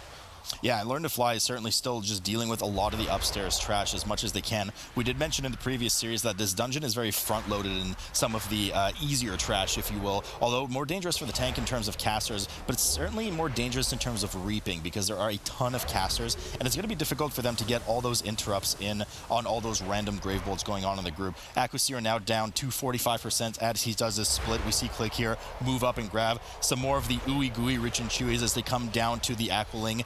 down near the stairs. Now you have about 15-20 seconds here before they do their surging rushes in various directions, so players will have to be on their toes for that. And one of the big differences I noted in the previous series in Shrine of the Storm is the two teams had a completely different strategy for this phase. The typical pushing live strategy is to DPS one of the Uplings down as quickly as possible, so that when they do get to the point where they surging rush, you only have to dodge 2 of them. Now, Method EU actually cleaved all 3 down relatively evenly, which is a faster way of doing it. It's more DPS efficient, but it's also a lot more dangerous. We do see Team Puolukka using the strategy of DPSing 1 down quickly here, and it's a little safer. They are a little ahead right now, it looks like, but it's just a safer strategy in general. Definitely a safer strategy. Both of those undertows go out from the 2 mobs as they get the last Aqua Ling down, and he will reform into his full boss Akuseer self, down to about 10%, yep, 10% now on the board as they look to kind of finish off the rest of this trash and the reaping that has now come in on top. DJ Fruge getting quite low, though, to 13%, manages to stabilize. Keep in mind, folks, we are in the grieving affix right now. Sorry, the grievous, and it will be called grieving for players later. We're on the grievous affix right now that if you dip below 90% of your health, you will start to accrue a heavier and heavier dot until you are healed above that 90% threshold. So DJ Fruge definitely taking a bit of extra attention there to get past over 90. And also, like we mentioned earlier in the previous dungeon, the debuff that we saw in DJ Fruge was the Treacherous Covenant debuff, which when you get below 20% health, you take 15% increased damage. So it's kind of like an all-in strategy. If you get below that 15-20% health, you're going to be scared. So they managed to heal him out of it, though. You're right. You're right. So this is a skip we saw earlier from one of the teams. You need to, the aggro radius of that mini boss there is actually quite large, and the only way to avoid it without using a shroud or pulling to the side and dying is actually to just kind of hop along those half side pillars along the edge of the arena, which the team does quite well. The 2 rogues had already moved ahead prior, double sapped the 2 Iron Halls, apprentices, and made sure that the tank does not get hit in the back as he goes and gathers the rest of the mobs, brings them upstairs in preparation for a massive AoE. Yeah, right, this is a huge pull. This is all of the trash inside of the room here. And it looked like they were almost trying to snap it there. You saw the tank standing on the side of the stairs there, but it looks like it didn't work out for them. Fortunately, all of the trash is here, so all they have to do is just AoE it down. We do see Learn to Fly finally. Well, oh yeah, I was just about to say they almost did manage to do it, but in not a great fashion. So they've managed to do is actually evade one of the mobs on the side. So the kind of trick they managed to do has worked not in their favor. It will take a bit for that mob to kind of respawn down into the arena, so it'll lose them a bit of time. Just didn't get away with it. Dilemma does go down here for Learn to Fly. Unfortunately, I did not see if he's gone down off the platform or if he's just down. But we do not see the res come up as they used it earlier on the rogue that had died. So we say a death here for the warrior as well. Glick goes down. It looks like it's going to be a full team wipe here for Learn to Fly. Things are just spinning out of control for them right now. They're going to have to regroup early in the dungeon. This can be quite crippling, but there's a lot of time for them to recover depending on what strategy they are implementing. Team Puolukka looking quite good, recovering their kind of small boo-boo there with the snapping on the side. Didn't work out well for them, but they are still heavy into this trash pool. Really unfortunate. It wouldn't surprise me if what happened was if they procced their reaping and a bunch of the caster reaping mobs got off on him. If any of those grave bolts go off, it does 25% of the player's max HP to the target, and if 4 of those go off on one person, they're instantly dead. Wouldn't be surprised if that's what happened, the dilemma there. True, last I checked, 4 times 25 is indeed 100% of the player's health. Learn to Fly now just scrambling to get back. Obviously some resources were kind of poured into that pull that didn't work out. Fortunately, one of them was not Bloodlust. That's still on cooldown for them, so it's something that they'll have available later for whatever the routing might be, which certainly has been set back now. Team Puolukka finally dealing with the rest of the trash, getting the stealth through and moving past Soren as they move into the next area. Now, we're going to have to see how they opt to skip this lightning or elemental.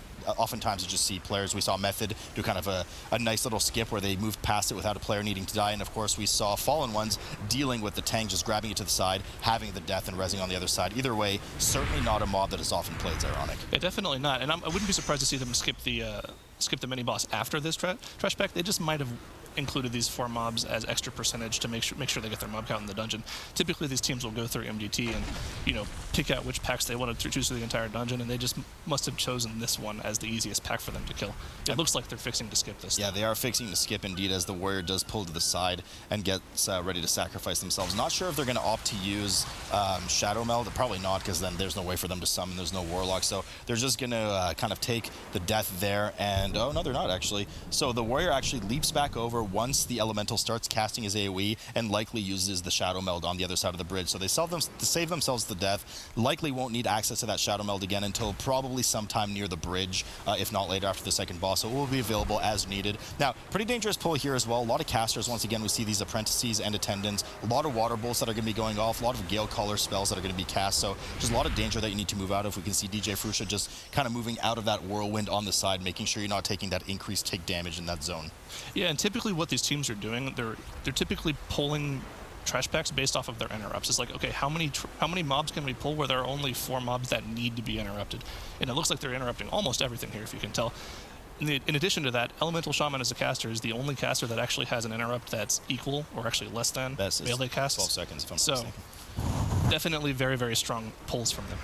Yeah, I mean, it's just really well planned out. No deaths on the board for them. Looking, kind of like a Method EU style. They're just, nothing too cheesy except for the one cheese they tried that didn't work in terms of snapping. But everything else, just a big pull here coming up. I mean, this looks like a very daunting pull right now, but really there are a ton of just reaping mobs in here. Nothing too dangerous. And then they're going to need to move up to those small initiates before the second boss, before we visit the Duo Council, if you will. Learn to Fly, unfortunately, quite behind at this point as they still deal with Acusir. Acusir has reformed into that first phase again after defeating the 3 Aqualing elementals, so they'll be moving on, but they got a lot to catch up, Zyro. Yeah, and Team Puolukka just actually pulled almost all of the initiates into that pull after the Reaping was dead, so they managed to knock out a huge portion of the dungeon right there. One of the benefits to Elemental Shamans that we haven't talked about just yet is the benefit of Earthquake. It's pretty much a mini stun that knocks down its enemies that it hits. So if something's casting and it gets knocked down, it cancels the casts. Yeah, and I mean it's almost kind of like a passive DR on the tank too. It just saves a lot of damage, and if I'm not mistaken, it does not actually diminishing return with any other category. So it just has its own kind of rando knockdown on mobs and just saves a ton of damage on the tank. A lot of damage potentially on the group as well, depending on what's being cast and what kind of spell is being cast. But once again, back to the second boss here, Team Puolukka on Gale Caller Faye and Brother Ironhull. These the two bosses rather have, of course, Void Zones that they put down, or runes rather that they put down. Brother Ironhull puts one down that deletes or gets rid of rather any negative effects either the players or the bosses may have, but also makes you take 70% less damage. Gale Caller Faye puts one down that increases your speed by 25%. So a lot of damage boost by standing in that, but also interrupting her will cause these kind of tornadoes to spawn on the side of the platforms. Yeah, definitely. As this fight goes longer, the more tornadoes you get and the more dangerous it is to deal with the fight. In addition to that, whenever the tornadoes go through the haste ring, they move faster, so it's harder to dodge them. Now, this is I like what they're doing here. They're evenly DPSing them down. This is just efficient DPS. It's just like the Aqualings in the first boss. The more DPS you move through both bosses, it's better than doing single target damage. Yeah, it is better. No, of course. Yeah, and this is exactly what I was about to allude to, had you not. It's real, but we do have a death here from Sin, unfortunately. The warrior gets quite low as well. Click down to 10%. Revis is just taking at max 4 stacks right now. A lot of attention needing to be dumped over there from Got right now as he struggles to get Click back up. DJ Frush, not healthy yet either, just sitting there at the 3 stacks, finally managed to top the team off and they recover. So a bit of a hiccup there. We do have that cheat death proc from Baru as well, but that's what I want to mention too, Zyro. Just this even DPS is really efficient, but the downside is it makes the fight a lot more difficult. So typically what you see on live servers and even what we saw in the previous series, you just get rid of Faye as quickly as possible. The fight takes longer, but then it's just easier for Ironhull. Click does go down. They have their battle res available. Get them up immediately as both bosses are hovering around the 10% mark right now. Yeah, at this point with the two battle reses committed in both deaths, I don't really know if it was worth it anymore. I mean, they definitely save time if they don't die, but the 2 deaths, I mean, they don't have the battle reses for later in the dungeon, and they also lost 10 seconds there. It's kind of iffy. I mean, you're right. If they had not screwed up, it would be worth it. But unfortunately, did not go in their favor this time. They had the double death there. The battle res comes up as well. Finally, they move past it though into what we saw Method EU do as a very dangerous trash pull coming up here with the Ritualists and the Enforcers. We'll see just how big they go here. Not to forget, of course, Learn to Fly is trying to proc that 3rd Reaping Wave there in front of that boss, second boss area as well right now. Click goes down immediately as they pull these Enforcers Enforcers. We mentioned in the previous series just how dangerous those are. They don't have that battle res available. Barua goes down as well, and at this point it's just going to be a full team wipe. They don't have the interrupts of the Ritualist. The Enforcers are going to catch them eventually and just nuke them. Gaia managed to safely get away and use his Shadow Meld essentially defensively to make sure that they did not have a full team wipe and have to have the run back, because there's a lot of trash that they opted not to do, including that elemental on the bridge. So really well played for the recovery there. Definitely a big heads-up play from him, knowing that he could actually save the situation there. If he did not get that play off, they would have had to run all the way back to the first boss room. Now, fortunately, they did kill the second boss, so they do have the skip available to them in the dungeon, but he definitely saved them a whole bunch of time by recognizing the situation, knowing what his class is capable of, and I don't think, and correct me if I'm wrong, I'm getting old, Zyra, but I don't think that the skip from the first boss to the second boss area is actually available until you kill the Ritualist there. I don't know if it's the second boss or the Ritualist, so I'm sure Twitch chat is correcting us violently at the moment, but either way, one of those two, so the skip was maybe available. We'll just leave it at that. We'll have to check in after this. The Ritualist does finally get repulled as the group well recovers here for Team Puolukka, and they kite around. Click, of course, we're in this raging affix where mobs do 100% increased damage below 30%. Click making sure to move away just safely, not wanting another death, not wanting another risk. 6 deaths on the board, no battle res available for them. Learn to Fly is now starting to catch up as well as they're dealing with that second boss room area still. Yeah, they've spent a lot of time in this dungeon front-loading all of their trash, so I'm interested to see what they skip with that later on. But they're at 67% trash. Team Puolukka was at, what, 50% before they pulled the second boss? So they're definitely far ahead on trash, but since they haven't pulled the boss yet, and this is, if I remember correctly, Torrent.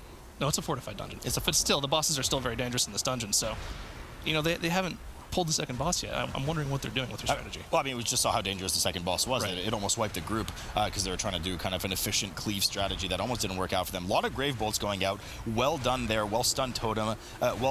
Well-timed stun totem, there we go, out by DJ Frusha to make sure that none of those Grave Bolts go off in the back as the melee scramble into kind of CC and interrupt any later casts coming out of those Grave Bolts on top of the group, making sure to get that Dispel as frequently as possible on the tank. Of course, Dispel on an 8-second cooldown once used on the tank, but the tank is accruing a lot of stacks from those reaping melee mobs. Yeah, and they have one more Ritualist pass to deal with, as well as the 2 Enforcer pets in front, unless they've already pulled them, but they might skip all of this with Shroud. It looks like they're skipping all this with Shroud. Now, in this next room, they do have 2 rogues, which are capable of true CC. Let's just keep going with that for a moment. So the idea that they can sap both of these mobs and run safely past them, unlike something like a Paralysis or, a Paladin CCing, which are not able to get within proximity or get in combat, or a Polymorph, if you will. They're able to do that with a double rogue combo, safely moves past that room. Now, we keep mentioning that it's important to move past that room, but we haven't really mentioned why. Yeah, that room is just a big time sink, honestly. Whenever you spawn those 2 Ritualists in there, they spawn a whole bunch of tentacles around the room, which can kind of have an effect as the same as the worms in Waycrest Manor. They target random players in the group, and if one player gets targeted by 10 of the tentacles, they can just insta-die, especially in this Grievous dungeon. This is a super scary pool right now. There's a Depth Ring in the back right now. It's just casting Void Bolts and Rip Mind occasionally on the tank. That Rip Mind, as we mentioned earlier, deals a substantial amount of damage to the tank, but also makes you take 10% less max HP. So definitely something you want to interrupt. A lot of cultists in here as well that have that kind of frontal mental assault, which stuns you for 5 seconds and deals a bit of damage. So this is why you see the players kind of constantly twirling around in circles. The tank especially needs to stay within melee range of these big tentacles. If you're not, it will either smack another player or start pulsing AoE damage on the group. Yeah, and I think this is another place where the Elemental Shaman definitely comes into effect. We saw a whole every single time Earthquake stuns or many stuns or knocks out a mob, you can see the little Earthquake debuff above the mob, and they're just going off like crazy. They're providing a huge amount of DR to the group, making sure the tank isn't taking too much damage, even interrupting some of the casts for free. It's just super useful in these dungeons. I guess Puolukka won't need the Shroud later, but the pack they just skipped there, actually, if they were just a bit patient, you can actually just run beside it, depending on what point in the bridge they are and what kind of pillar you're on. But they do have 2 rogues. I guess they just have an excessive amount at this point of stealth that they need. Team Puolukka getting to that 78%. They are on the cusp of proccing their next Reaping, and they have started the RP for Lord Stormsong, the 3rd boss of the dungeon. Likely will do something like kill the boss and then kill the trash to proc the final, or almost final Reaping Wave, but we know they won't deal with the last one. But the almost final Reaping Wave, the second last Reaping Wave, after which they'll likely use their Night Elf Stealth, their Shadow Meld, to get rid of that. Learn to Fly has now downed the second boss too and is starting to move up. But yeah, like you mentioned, Zyra, I mean, the trash percent is almost equivalent, but look at what point they are at in this dungeon. Yeah, Team Puolukka is just so far ahead right now, and you have to remember that this third boss is a gate to the rest of the dungeon. So once you kill this boss, the rest of the dungeon is open. So I mean, every single percentage they get on this boss is just how much further ahead they're getting. Yeah, I mean, yeah, it really is. But 79% right now for Learn to Fly. They're about to proc their fourth Reaping. 80% right now on the board. It looks like they just they shadow melded it off, and looks like they're just going to go through this rune. So maybe they didn't shadow meld yet, but they certainly have procced the Reaping. Yeah. So it looks like they're just going to run the bridge, try to stay alive, and perhaps shadow meld at the end. But they just pulled a ton of trash, including that room with the tentacles that spawn that we mentioned earlier. So we'll have to see exactly what they do and how they deal with this in just a moment. Lord Stormsong down to 40% for Team Puolukka on the big screen right now as they kite around in circles. Don't want to touch any of those purple balls. They will stun you and deal a substantial amount of damage. Yeah, it's pretty. The purple balls are probably the only real mechanic in this fight that you have to deal with, because on this 18 fortified setting, the Rip Mind casts from the boss aren't really going to do that much damage to players, but you know, if one person gets targeted by 2 in a row, they could be in danger. What you're looking for to deal with these purple balls in this fight is the Ancient Mindbender cast. Once you get MC'd, you can move through all the purple balls, clear the room out, and leave the room nice and clear for your melee to run around in. So Learn to Fly, just to kind of follow up, they did deal with most of the Reaping just because of his massive aggro radius, but everything they kind of ran through, the Enforces and everything, is not something that they had to deal with. They ran to essentially what is a very safe, wide space of portion of the bridge, and just dealt with the Reaping there, and have just stealth past everything right up to Lord Stormsong where they're starting the RP. So really not that far behind for them. Keep in mind, Team Puolukka just now has killed this boss, but has to turn around and deal with these smaller Abyss Dwellers to make sure that they proc the Reaping, which likely they will shadow meld off. Yeah, and it looks like, well, in addition to what you said about Learn to Fly earlier, it looks like it was just a failed shadow meld. They didn't get all of the Reaping. They only had 4 or 5 mobs, so they were able to quickly deal with those and move on to stealth through the rest of the bridge to get to Lord Stormsong, where they are now. At this point, it is quite clear, though, that Team Puolukka is a fair bit ahead. I mean, at this point, it's just one boss ahead. They've both dealt with their penultimate Reaping wave, 81% on the board for Team Puolukka, and of course, 8 deaths versus 10. So a couple of sloppier runs that we've seen out of both teams here. There were just a couple of critical moments on each side that just cost them wipes, and I know Learn to Fly is definitely going to kick themselves a bit after what had happened with, because I mean, they're already so close now, so they recovered fairly well from their early wipe, but it was likely pretty demoralizing to the team. Yeah, just when you're in the middle of a dungeon and you have a big wipe, it's really hard to, like, you know, recompose yourself and keep going in the dungeon, because there are some negative thoughts that come through your head. But the thing about it is, unless you have someone watching the stream, you don't really know where the other team is. They could have also wiped.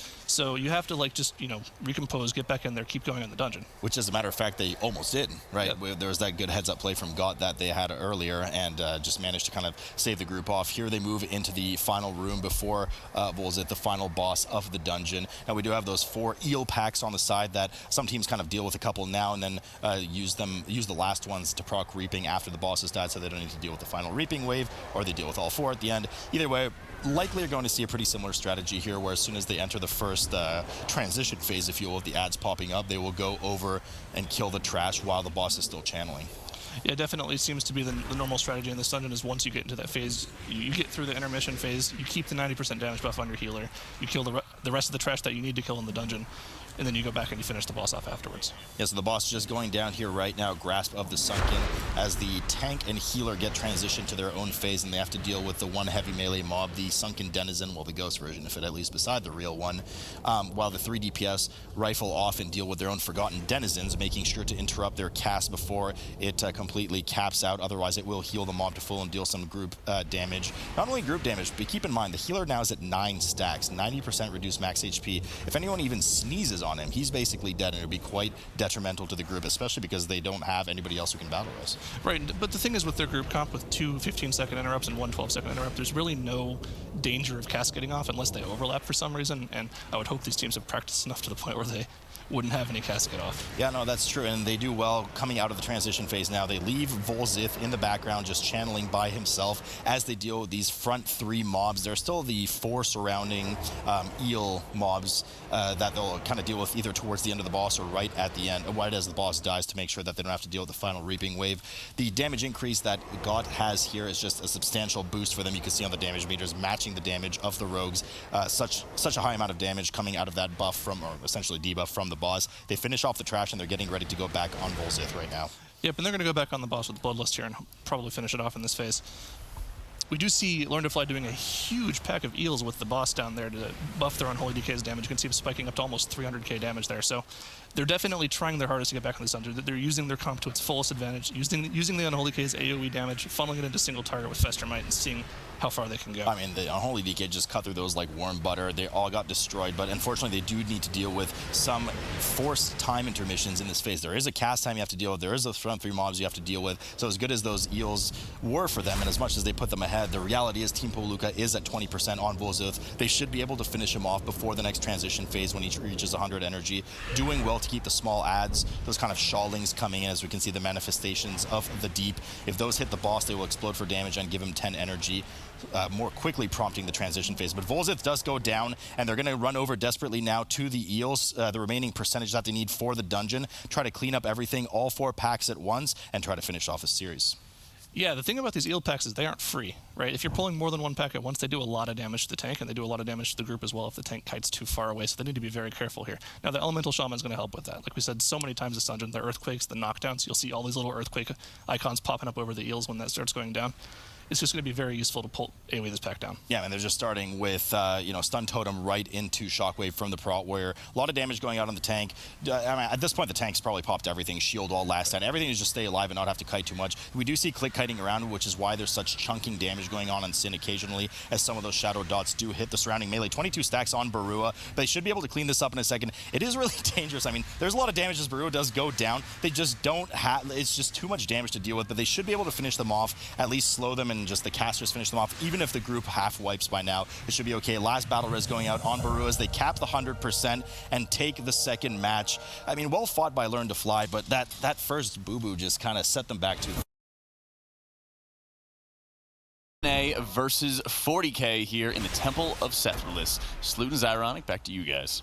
And back we go. Now, typically in this dungeon, as kind of Sour has alluded to earlier, having the rogue skips is very crucial in certain parts of the dungeon. We do see that first stairwell of trash, very common skip on live servers, Zyro. Yeah, definitely. And something that we have to mention straight up is that when we were at BlizzCon, these teams only really ran 1 rogue, so they had to choose and pick and choose where they would use their shrouds. But with 2 rogues, you can kind of shroud past all of the bad stuff in this dungeon. Now, they do a huge pull here right away. Yeah, I mean, this is a dangerous pull. Keep in mind, we are on the Grievous affix now. Now, we have kind of a nuisance affix, if you will, in being introduced here that we haven't seen yet this tournament, Volcanic. It will spawn some kind of plumes of fire on the ground that deal you for 50% of max HP should you stand in them. And it will, there's kind of a dead zone around mobs too, so the melee are not, or anybody within that dead zone rather, cannot have it cast on them. But, anybody kind of straying from where the mobs might be, especially when they fan out in front of a tank or one of the range going off to the side, will get some of those plumes. So you just want to sidestep those, similar in the difficulty of Quaking. Yeah, for these team comps, I don't think Volcanic's going to be too much of an issue. Since they're all playing melee, all they really have to do is sidestep while they're doing their full damage. In addition to that, since they're all stacked up, the Volcanic's only really going to be in 1 spot anyway, so they only have to look at 1 spot. Yeah, it shouldn't be too tough for them. Now, this first boss, Adarus and Aspix, a lot of S's in this snake dungeon. One boss will have a lightning shield on them. It always starts with Aspects first. Anybody who direct damages them will get damage reflected onto them. Now, anything that has a dot that doesn't have an initial damage, Tigzar, as you have educated me from the Warlock land, will not actually proc that damage. So a bit of benefit that you can get there. Of course, in this triple melee comp, not too much that they can grow out of that.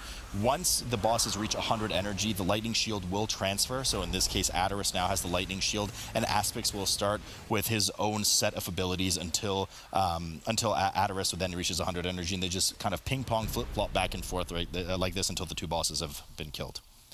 Yeah, in addition to that, both of the bosses have their own major mechanic that they would do. We just saw Adarus do his Wind Rush attack, where he kind of focuses everyone in the room, everyone in the group, and rushes towards their position. All you really need to do is sidestep where you were before, and you'll dodge it quickly.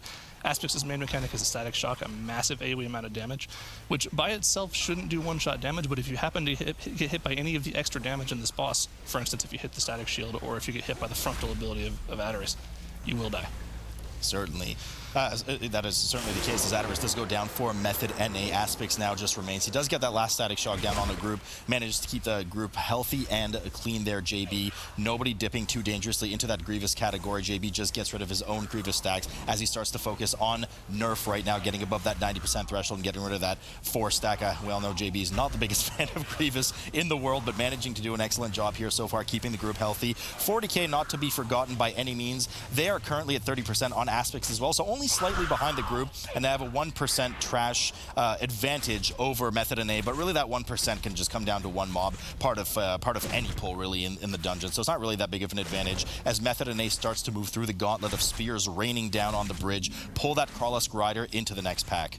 Yeah, and they're going to look to skip almost all of this trash here before they get to the next room. They might pull the first frontal mob here, but they're going to look to skip almost all of this. These marksmen with their ground area effect that causes things to not be able to take damage is just really it's a pain to deal with in general. Yeah, that actually comes from one of the two non-elite snakes, the sand-crusted strikers. As you're seeing, they just eliminated on the side. As soon as that snake dies, it will despawn that kind of LOS or line of sight cloud that spawns around. Initially, the marksman can be relocated as well.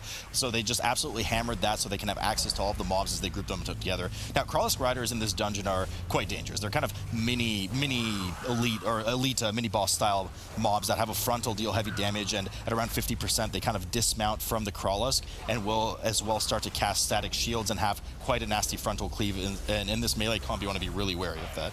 Yeah, they definitely be very careful of their positioning relative to the tank. Now wait, the frontal, you're not supposed to soak that with the tank. Why do you tell me to do that? I'm kidding. But they are going to pull this Reaping down to the next pack, into the second boss room, and they're probably going to do some pretty large pulls here.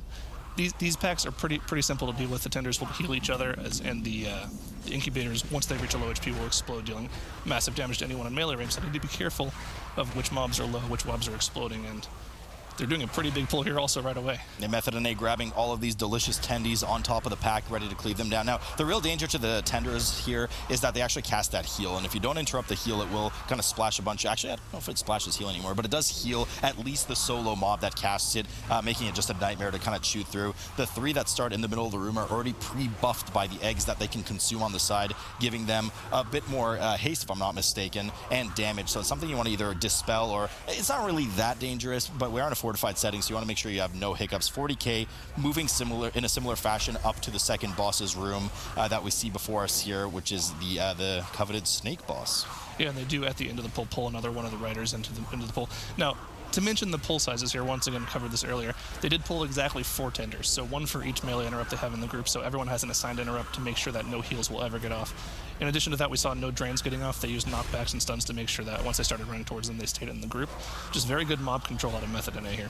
Yeah, really well done by them. You do have to clear the entire room here in order to spawn the second boss. 40K moving in right now. They're doing a massive pull here with both riders at the same. The entire room is being pulled here by 40K. A lot of damage in frontals going out. A lot of dots that go out on the tank. Tree form is popped here by Arresto. Everything is going off. As much damage as they can. Warrior keeping up with all of the damage for the Windwalker and the 2 rogues. Just tons of damage going out. You got to make sure you CC though. They're going to run out of gas if they don't get the proper interrupts off in terms for the heals, of course.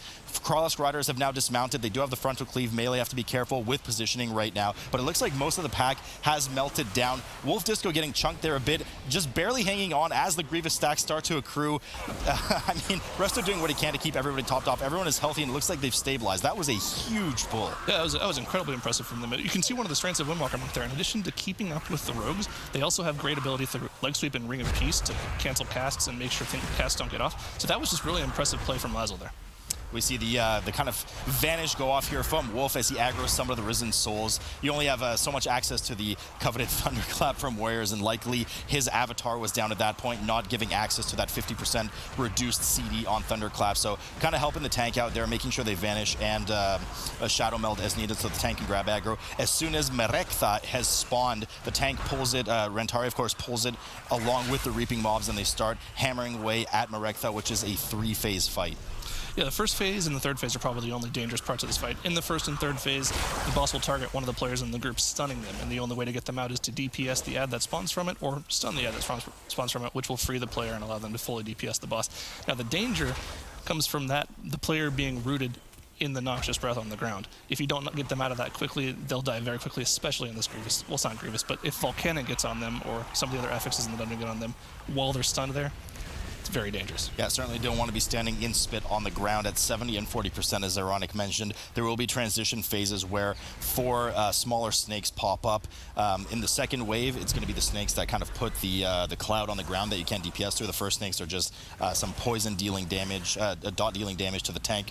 Nothing to write home about. The boss burrows underground. It kind of circles the arena and cuts through it occasionally, damaging any players that it comes in contact with. Rek'Thai now at 43% for Method and A, so, you know, regardless of the big pull that Fourty K had, it kind of just acted to catch up to Method and A. So Method and A had built quite a nice lead, and the two teams are quite neck and neck at this point. Yeah, I didn't really see what the difference was in trash they pulled at the start of the dungeon, but that 1%, I mean, it could have been the difference here. Method and A is just ahead based off of just pure strategy right now. Their damage is better, their pulls have been better, and even though they did do that massive pull like we mentioned, they're still slightly behind. Yeah, they're still slightly behind, but I mean, you know, one more of those pulls later in the dungeon, those kind of ballsy pulls, and if they pull that off, it's going to set them ahead. But this dungeon, unlike, you know, Freehold that we saw earlier, it's certainly a more linear dungeon. You don't have nearly as many options to skip trash as you can. We're going to see probably some tricks coming out in the gauntlet area where the snake eyes, and of course the bridge leading down to the final boss. So we're going to see what teams skip what here. There's also a couple of casters coming up after Mythic dies, which is about to here for Method and A. So not too much trash left to skip, and the teams are neck and neck. Yeah, I fully expect them to either skip these 3 mobs here or pull them past the gauntlet, just because DPSing 3 mobs down in a timed event is not what you want to be doing, and we do see them running right past them. Yeah, they actually just don't care. So here we go, of course, in the test of strength, whether or not you played Mario video games as a child, as you run past these lightning ball lines. No suffering for Method and A there from any of the players as they safely move past it.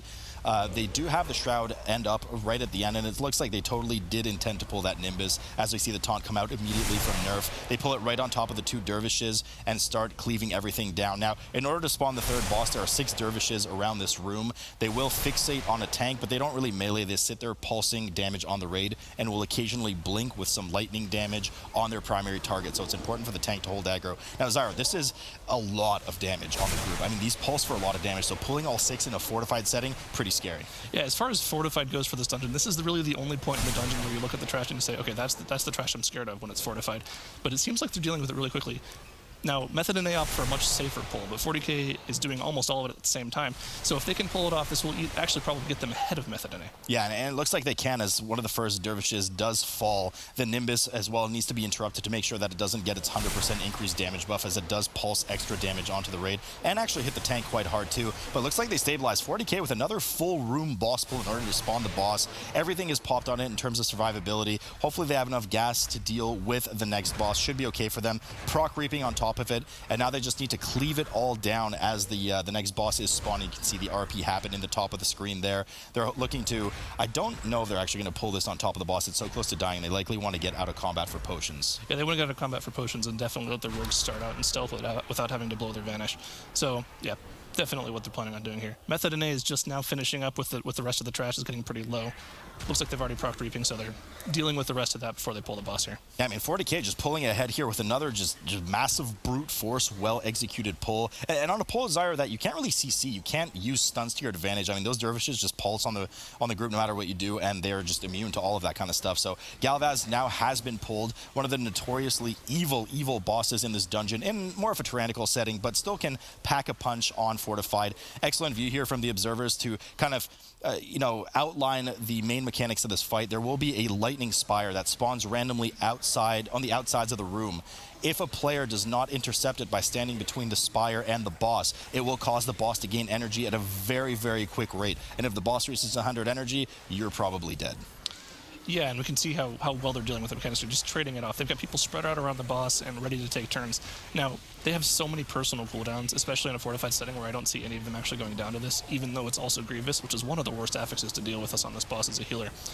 But they're just dealing with the debuff so well, switching off. It looks like they're even using a 4-man rotation, which you don't have to do. You only need a 3-man rotation to deal with it, but 4-man also lets the healer spread his hots out more. And there are actually offset times when these pillars spawn. You do need 4 at some point, unless you have an immunity to drop off like cloaks. But you do see, of course, the stacks on the players at the top of the screen there on the player frames. Typically, one spire will give you 9 stacks of increasing nature damage taken. So it's important for the players, as Zyronic mentioned, to rotate so that they don't go to the second pillar and start going up from 9 all the way to 18. That starts to become unhealable to a certain point. So really well executed here from 40K as Galvazd finally goes down. And we did see Method NA catch up a little bit. They committed their second Bloodlust to this boss, so they don't have that later on. 40K will have it for one of the phases on the last boss or for a big AoE pull if they plan on using it there. But Method NA is not that far behind. This is still very close. It seems like their boss damage is just maybe a little bit better than 40K's, even though they're running the exact same comp. And we have a little slip up here as Lizelle, the Windwalker, on 40K does unfortunately get clipped by the kind of lightning bridge with only a couple of safe zones coming up. They do manage to get the res off. Actually, I'm not sure if they're getting the res off. It looks like he's getting the res off. Finally, the res comes up. They have to deal with this channeler, the Spark Channeler at the end, which is quite a substantial time dump. It's one of those mini-boss things that teams often like to skip, but this one is just quite unskippable. It's right at the end of the platform. You're slowed on the bridge. You got to deal with it. And it's what allows you to open up and start the gauntlet in a stealthed manner. I mean, they could start the gauntlet right now. The name of the game with the gauntlet that we keep talking about, of course, is that there is a massive snake mouth statue at the end of this room. The only way to open it is to grab the 2 orbs on either side of the room and socket it in the eye holes. Yeah, generally the strategy we'll see teams go with here is they'll have their tank run through the entire room, pick up every single mob in the room, and then the DPS and the healer themselves can pick up the orbs, put them in the head, and then the tank will probably shadow meld and then run towards them so they can get to the last boss. Yeah, we got to keep an eye on those orbs as they go inside of the skull. Really well done by the teams as the tank goes in, grabs all of these kind of smaller mobs, nothing to really deal with, and there's a Guardian along the side. Now, the Guardian ignores aggro if one of the orbs is picked up and will run over to the player with the orb to basically snatch the orb from them. All the players move up. We do see the Shadow Meld come out of them, get rid of the gauntlet entirely so that they don't have to waste time cleaving those mobs down, and then we see, once again, a Rogue Shadow Meld come out so that they can make their way off to the final boss room. Now, the mobs that they're skipping here, likely they will need to kill at some point, but the trick here is that at the end of the 4th boss, which you see before you here, you will get a substantial haste buff and a damage taken decrease buff as well that they're going to use to their advantage and pull the trash in on top of the boss at the end. Yeah, and really that kind of removes all of the danger from that trash, because that trash does hammer the tank pretty hard. So essentially in this fight, what you're seeing 3 phases to this fight. There's 4 Hoodoo Hexers that you have to kill and pick off, and then once those Hexers are down, the healer can then proceed to heal the boss and move to the next phase. So here we see the Hexers. Also, just because you mentioned it, some particularly dangerous trash here. These Hexers do cast Lava Burst on random targets along with Flame Shock. So getting as many interrupts as you can frequently is important. And they do certainly cast these Lava Bursts more frequently than one melee is able to interrupt them. So there will be some residual damage going out on the group as Lizelle kind of gets half of his health chunked off there, but they'd managed to stabilize. They're looking to kill these off and then start the last boss. Yeah, I got bamboozled there. I thought they started the boss already. They're about to start the boss here. But same thing, Matt, same thing. Four mobs, kill the mobs, move into the healing phase, heal the boss, and then you move on to the next phase where you do the exact same thing. In addition to that, there's also a pretty dangerous tank mob, and there's also another mob that spawns and hexes players. Yes, you've been Bansloodled instead. The Heart Guardian, is the mob you were talking about that's particularly dangerous to the tank. It will add stacks of Heart Strike onto the tank. That makes you take 20% stacking, of course, increasing damage. So it's something you want to hammer out right away, or eventually the tank will need to start kiting around after they run out of CDs. But for efficiency of DPS sake, what you really want to do is drag it around and cleave it on top of these Hexers. Yeah, we see them doing that right here. They're doing a very fantastic job of it. Now, the tank isn't really dropping at all. It looks like he might be popping cooldowns here just to make sure that they can efficiently cleave everything down. Because you do want to front load this fight with cooldowns, right? Once you get to the 3rd phase of the fight, you don't really need cooldowns. You have a massive damage and damage taken buff, so you don't really need to worry about dying at that point in the fight. So, unlike the bosses we're used to where you have to kill something and then it's dead and you win, here you actually have to kill a flurry of trash essentially to gain access to the central mob, which is an ally, and then it's up to the healer to pump as much healing into them as possible, including off heals. The Windwalkers can support here a bit, and the 2 kind of breakpoints are 0 to 70%, and then one more from 70% to 100. So they'd have to deal with 3 waves of this trash. Once the boss is finally healed to 100%, it will come down and provide that substantial buff that we talked about to everyone, but a 3rd wave will spawn at that point as well. We can see how close these 2 teams are right now. 40K just entered their 2nd phase, and Method NA is healing the boss up to 70% to start their 2nd phase right now. So these teams are probably 10-15 seconds apart, neck and neck. It's going to come down to who can deal with the trash in the last phase. No, absolutely. And not just that, Zyra, but there's no death advantage to either team right now. Right. 1 death on the board for each, so it is very, very neck and neck. It's funny, Method NA started out just so strong, but those 2 huge pulls from 40K that they executed so well has caught them up, and even at this point put them slightly ahead. They're dealing with the last couple of Hexers here, 40K on the side for the 2nd wave or 2nd phase of the boss, if you will, after which they will need to heal the boss up another 30%, the Avatar here. So the healing starts to go out again, making sure they use the orb buff that drops from the Heart Guardian appropriately to bolster the healer's healing on top of the boss. Now we see these little Plague Toads come down. Once they impact a player, they do explode for disease damage that gives gives you a dot and a healing reduction. Yeah, and also we also failed to mention that 40K did use their Bloodlust in the second phase of the fight, so it's pretty efficient usage. You use your cooldowns on the first set of ads, you use your Bloodlust on the second set of ads, and then you have your cooldowns back up for the third set of ads, plus all the trash they're about to pull. So we do see finally the Hexers pop up along with the Guardian for the final wave. The Avatar of Sethraliss has already come down. As you can see, we said earlier, they rush over, grab all of the trash that they can with this just super beefy buff that they get from the boss. 50% haste, 50% increased healing, and 90% decreased damage taken, so the tank can just sit there and face tank all these Heart Guardians, regardless of the buffs that are going up. At this point, Grievous doesn't really do anything either, so they're looking to wrap up the rest of the trash. Method and A, not to be forgotten, they pull the rest of their trash as well, and it's really neck and neck right now to who is going to be able to cleave everything down faster. Yeah, I mean, are they going to die? Are they going to wipe things? That doesn't really come into play anymore. Right now, it's just who's going to DPS everything down the fastest. Yeah, I mean, it's like you can see, I mean, Rentari has an enormous amount of stacks from the Heart Guardians. Doesn't matter. He's barely taking any damage just because of the buff right now. We have one Hexer left on 40K side with 3% trash remaining as they try to just cleave everything down desperately. One Heart Doctor on the side that they need to cleave down as well. Method and A just a bit behind. They're falling further and further behind at this point. Last Hexer going down in just a moment for 40K, and they seal it out. Those big pulls, Zyra, I mean, really paid off for them as they take the first game. Yeah, absolutely. What a fantastic performance for 40K. They just really killed it with those pulls.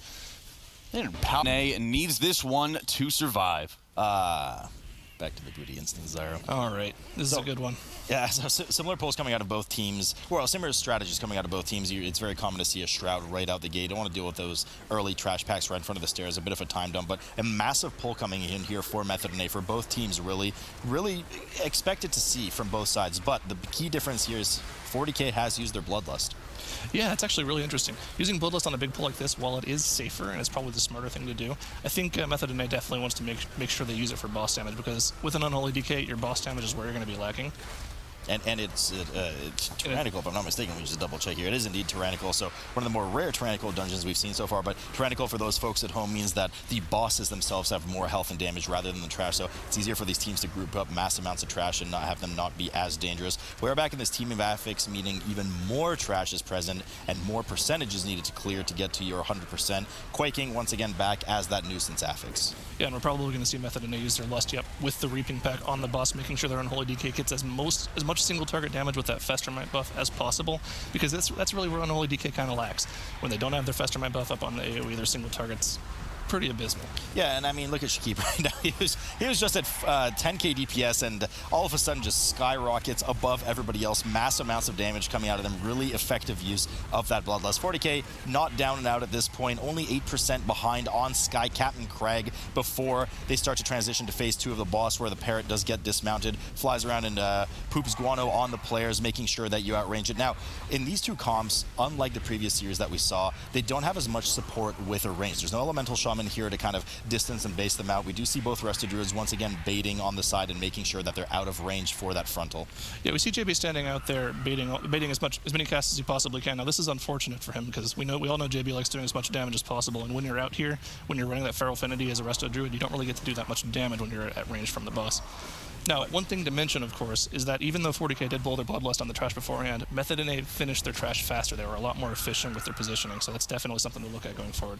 Wolf Disco getting chunked there by the frontal on Skype and Craig as both teams kind of rotate nicely around the arena to make sure that there's not too much goop coming down on them from that parrot right now. 40k at 56% on the boss. Method and A just slightly ahead, about 12-13%, just now hitting that 40% threshold.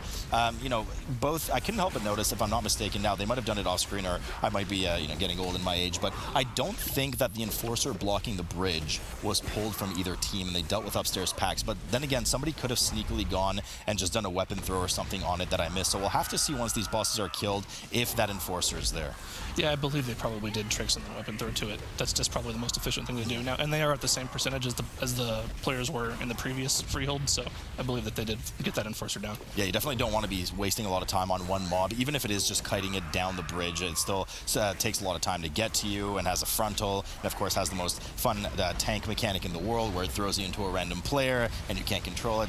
Lots of fun for everybody involved, especially the tanks. Sky Captain Craig now down to 6% for Method and A, looking to down him. Don't want to get out of the ring too early, of course. It will despawn the boss. That would be absolutely disastrous. Down to 3% now, and we'll see for sure in just a moment if that Enforcer is still there.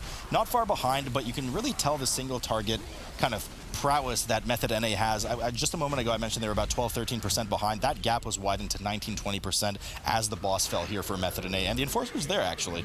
Okay, so this is interesting because what we saw the other teams do is they went straight past the Council of Caps and pulled all the trash back there. Pulling that Enforcer means they're either going to melt it and drop aggro, or they're going to move forward. And it looks like we did see a Shadow Meld come out of the team there as JB sits down for a quick meal, likely getting that mana up and perhaps rebuffing. Actually, there's no rebuffing. There's no death on the board. They do go around the side of the house. Pretty typical that we see from teams to deal with these patrolling rat packs. We, of course, do have the main rat riders here that drop the trappers, that drop the traps that we mentioned earlier, snapshotting on players' locations. They will need to move before those traps hit the ground. Yeah, one small thing I noticed there is that Yoda actually pulled one of the yellow mobs so that he could start getting his roll casts off so he could try to get a good buff for this pack. That's just tiny things like that will set teams apart. That's a really smart play from him. Yeah, really clever play indeed. They do spread out here well for the Quaking. Want to make sure that they dodge any traps because Quaking plus trap combo traps, which has gone down right now, will be pretty detrimental to the group. Now, Avatar present on nerf, able to just kind of eat that trap and still be mobile afterwards. 40K just now crossing the bridge. Didn't see if they had the Enforcer with them as well, as we were kind of paying attention to this big pull coming out of Method and A here. But, you know, it just goes to show how much trash percentage is really needed in this dungeon. It looked like they just pulled half the dungeon, but it was really only about 14%, 15% extra. Or that's where the teaming comes in, sorry. That's where the teaming comes in this dungeon. You just have to pull so much in this dungeon. It's already a very trash-heavy dungeon, and fortunately it's tyrannical, so the trash doesn't have more HP, otherwise they'd be in here forever.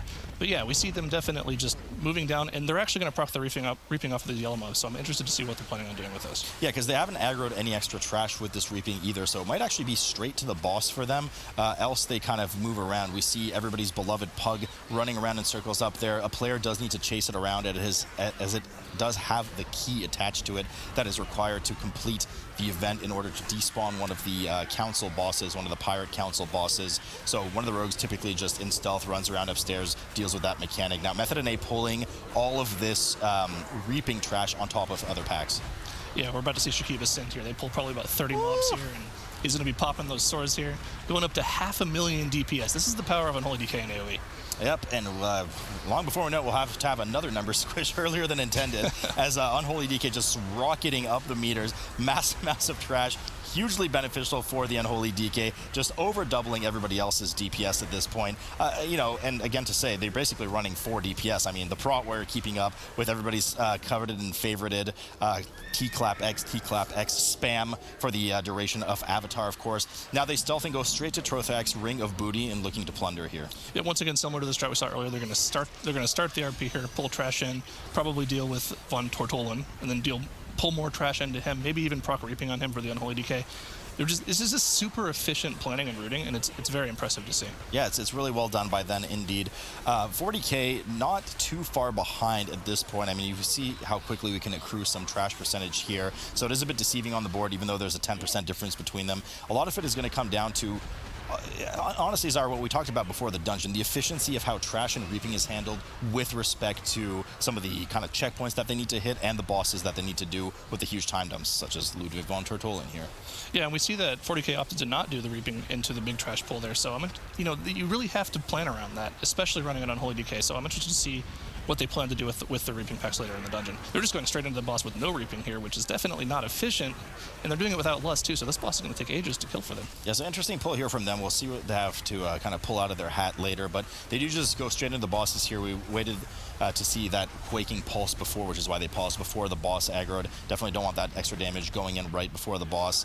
Eudora, once again, as we saw with the previous team, jumps over to the corner, starts her frontals. Players make sure to move away from that. She always shoots it in, if it's top-down view, she always shoots in a clockwise direction, so players know which direction to run in, and it can only cover 90 degrees of the arena. So a lot of ways to get out of that. Raul, of course, will always follow suit and start casting his barrel smash, and occasionally also trap a player in a keg. Yeah, that keg is really annoying, and they don't really have any way of getting out of there except for the Rogue's Cloak, so they have to actually DPS the Blackout Brood down, which is pretty unfortunate. Now, they are sort of also DPSing them down pretty evenly with a little bit of an emphasis on Eudora, which is the most dangerous mob in this dungeon, probably. If one person gets targeted by 2 of these powder shots in a row, they'll probably die if they don't get some pretty quick spot healing. Yeah, the powder shots are huge. I just realized I misspoke earlier. Grape shot is actually the frontal. Powder shot is indeed the singular damage that goes on to a random player. Definitely worth noting. 40K once again rears up behind Eudora, making sure not to get clipped by that grape shot. Method and A, another large trash pull as they cleave down and finally kill Ludwig von Tortolen. Unfortunately, Tortol that did not make it to the water as a result. Trothak now pulled for Method and A as they hover right before the 4th Reaping Wave at 78%. Yeah, they're probably... I mean, if I were them, I'd probably pull one mob in here, proc a Reaping so that our DK can get their big damage out on the boss, but I mean, right now they're just pure single targeting. They might be waiting for the Whirlwind so that they can get full uptime on the Unholy DK with the Reaping. That's probably what I would just... It's probably the safe play. It's possible, but we see Army come out of Shakib here right as the Shark Tornado starts, but he sits there and eats it, likely letting JB know that he's going to be in there. Certainly that would have been a huge damage loss if he had just popped his army and then just walked away from the boss, so definitely efficient play there by them. Bit more strain on JB, but nothing that he can't handle, as he does stay just a bit out of the group in order to bait those Sharks on the outside and make sure that the rest of the group doesn't turn into chum. Yeah, for this fight, there's not really too much unpredictable damage going out unless somebody eats a shark to the face the entire time. It allows for the healers to actually prepare for those moments where all of their melee want to stay in with personal cooldowns or call for a bark. You know, it's just really smart play once again. Sawtooth finally being picked up by Trothak as he leaps over it and grabs it, and of course the other shark goes down. Usually only very briefly have both sharks up at the same time, as once he throws one down, he will charge over to the next and grab it. Ludwig von Tortolen, the ghost of him, is ominously sitting there at the corner of the screen waiting for his chance to arise and assault the players. 40K now has finally moved over to the Ring of Booty, but they have defeated the Council of Captains. Right, they got the boss down pretty quickly, actually, and they're starting the RP as well while doing trash at the same time. Once again, this whole Ring of Booty area is super efficient time-wise. You have so much time to move away from the boss and the RP that you're doing to pull trash in, and there's so much efficient trash around the ring that there's really no downtime here. It's just once you're in this room, you're progressing pretty quickly. Well, yeah, once you start the RP here, of course, it does start about, I think, about a 30-second sequence or so, after which one of the mobs on the side tosses a piglet into the middle of the arena, which you have to chase around. Now, I'm not sure if actually the piglet is present for the purposes of MDI. Nonetheless, Ludwig von Tortolen has finally spawned out, and the players have aggroed him. Huge amount of health dump here. Likely, I'm going to expect that. I was just about to say that they're either going to proc the Reaping or pull extra trash on top of him, because just single targeting him down is really not efficient. Yeah, definitely not. I mean, in these speed run situations, whenever you see pulls that consist of 1, 2, or 3 mobs, teams are almost always going to skip them through Shadow Meld or Shroud or something like that, because it's just not efficient. You need to be pulling big packs of mobs at the same time. Yeah, Reaping really not too dangerous, generally for tanks either. The major danger you get, that you get from Reaping packs is really if there's too many for the tank and you can't dispel quickly enough for their health drop, which I don't think at this gear level and dungeon difficulty is a problem, but also if there's too many casters. If there's too many Grave Bolts, that can be a serious issue. Yeah, and we do see for Method and A, probably the most dangerous boss or most difficult boss, you know, for the comp that these teams are running with triple melee goes down. They're probably going to instantly go to Council of Captains. Judging by their mob count, they're probably, I mean, I would hope that they're going to proc Reaping and pull it into the boss for the Unholy DK. Cleaving that onto 2 bosses once again, it's just so much efficient damage. I would hate to not see it happen. And they also have Bloodlust ready for this, so all the stars are aligned. They're ready to just ascend here. You hate to see it, Zyra, if they don't. You're wishing for it in the last map, too. We'll see here in just a moment what they do. A lot of the efficiency in this boss we mentioned in the last map is not... Yeah, we see them run up as they kind of tag some extra trash on the side. Did they not? Because I saw them up on the stair corner. Okay, I guess not. I could have sworn that they tagged something and then Nerf ran in. But I guess the dream has not been fulfilled, unfortunately for you, or maybe they'll do it a bit later. We'll see. Eudora does jump over to the side now. What I wanted to say is a lot of the efficiency of this boss and the kill time on this boss comes with how well you play with the brews. Not only the buff brews for yourself, but the bad brews that drop deal a substantial amount of dot damage to the bosses. Yeah, absolutely. And that's definitely where, you know, the tank difficulty curve comes in. Because it's easy as a DPS to run around and catch the buffs, but for the tank, sometimes these bosses don't like moving. So being able to actually actively position bosses is really important as a tank on this fight. And Yoda just gets chunked there by the scat shot, from Eudora down to, I think, about 20% there. So you can see just how dangerous those shots are, especially if they're back-to-back and not healed up quickly. JB watching his frames like a hawk, making sure nobody is too low before the next shot comes out. 40K working over on Trothak at just passing that 70%. 50% health mark. Then they have a bit of, I thought they had a bit of extra trash. No, they didn't pull anything extra with it. Just chunking away. This is a boss that is just going to take a while for both teams. I mean, just full melee comps, constantly having to run out of the whirlwind unless the healer's taxed. And the healer is taxed because they're obviously kiting the sharks around, as we can see here from Resto. Yeah, and the thing to mention that's important here is even though Method NA killed their second boss about a minute and a half after 40K, these teams are pretty neck and neck, maybe even a slight advantage for Method NA, because Trothek is a harder boss to DPS down with his triple melee comp. And the reason the timings look like that is just purely because of the RP on Trothek, pretty much. Yeah, no, it's a lot of RP. I think it's about 25 seconds from the moment you kill Ludwig to the moment that Trothek actually spawns, 25 to 30 seconds, something like that. Captain Jolly and Captain Raoul now at, just Captain Raoul. Captain Jolly is actually their ally for the week. So it's just Captain Raoul left for Method NA. Excuse me, at 57%. Already dealt with Eudora, so a lot of the threat of Gibbs and random two shots have pretty much dissipated at this point. Players just need to make sure not to be greedy and get involved with that barrel smash. Now the question here is what they're going to do for the rest of their percent here. They still have 2 Reaping Waves. Probably 1 Reaping Wave is going to happen after the last boss like we've seen in this dungeon, but their first Reaping Wave still has to happen. But there's so much choice left in the dungeon. They can do more trash in this area, or they can go up and deal with all of the Ravagers near Harlan. Yeah. So I'm interested to see what these groups are doing. I mean, there's something to be said about travel time, too. You don't want to keep ping-ponging across the instance, so I'm sure they've had that planned ahead of time as well. And Zyra, I know you really, really want to see trash pulled on top of the boss for those unholy DKs. We'll see if any of that comes to fruition later on. Trothak down to 15% for 40K on the right side, and Raoul just about to fall for Method NA. Method NA certainly with the upper hand here, I would say, at the moment, as there will both be 3 bosses apiece, but Method NA having that 6% trash advantage. Actually, they just proc the rest of the trash here. What did they just pull there to proc their reaping? Because they're up to 83% now. I think it was the neutrals. They pulled the close pack it was by the bridge. Pack. Yeah, that's right. Yeah, I just saw it as well. So that way, they also open up the path to the bridge. Right. Even though you can kind of just run up the side, up the stairs, and jump over it there, should the large Etten be patrolling. But that's not an issue for them right now. They cleave down what will likely be the last aggroed pack of reaping for themselves, and they start heading over to the remaining portion of the dungeon. And this is exactly what I was talking about. They just go up the stairs and jump over the Etten here, making sure not to aggro it. Yeah, I love this. This also means that they're probably planning on getting the last of their percentage at the end of the dungeon here. And we know from the last time we saw Freehold that those first 2 packs are only worth about 8%, so they're going to have to get 9% from some other pack in the dungeon. I wonder what it's going to be. Probably a Ravager pack. Maybe. They do have Bloodlust available. It's also worth noting, and Harlan isn't exactly the most dangerous boss in the world, not to mention that at that 30% mark, he does just drop, right, because he has the 100% increased damage taken. 40K parking at the bridge at around the same point that Method NA was. They have now, of course, mass stealth through and immediately pulled Harlan, along with the trash, and Bloodlust goes off. So pretty dangerous pull here. We do have, if I'm not mistaken, 2 Enforcers in this pack, something that is extremely irritating for the tank, as they will constantly throw you around, and they do have a Fist Frontal as well that you definitely want to dodge, otherwise it will do a substantial amount of damage and punt you. Yeah, this is the same as the pack at the start of the dungeon, except there's also 2 Stormcallers in there, which will do AoE void zones that you either have to interrupt or move out of. So this is actually a super dangerous pull. But with Bloodlust, with an Unholy Decay, ascending on the meters, they're going to be totally fine. Also, the tank is just popping and with the Prot Warrior, it doesn't really matter, as that we didn't even finish talking about that trash before it pretty much disappeared and melted off of the screen. They do well now to kite the Cannonball Barrage over to the side, spreading out well for the Quaking, making sure not too much clip and cleave damage is done to the rest of the group. 40K is still working on Harlan's Suite, and they're only at 72% trash. So at this point, just as you so astutely mentioned earlier, Zyro, 8% left on trash for Method NA once Harlan dies.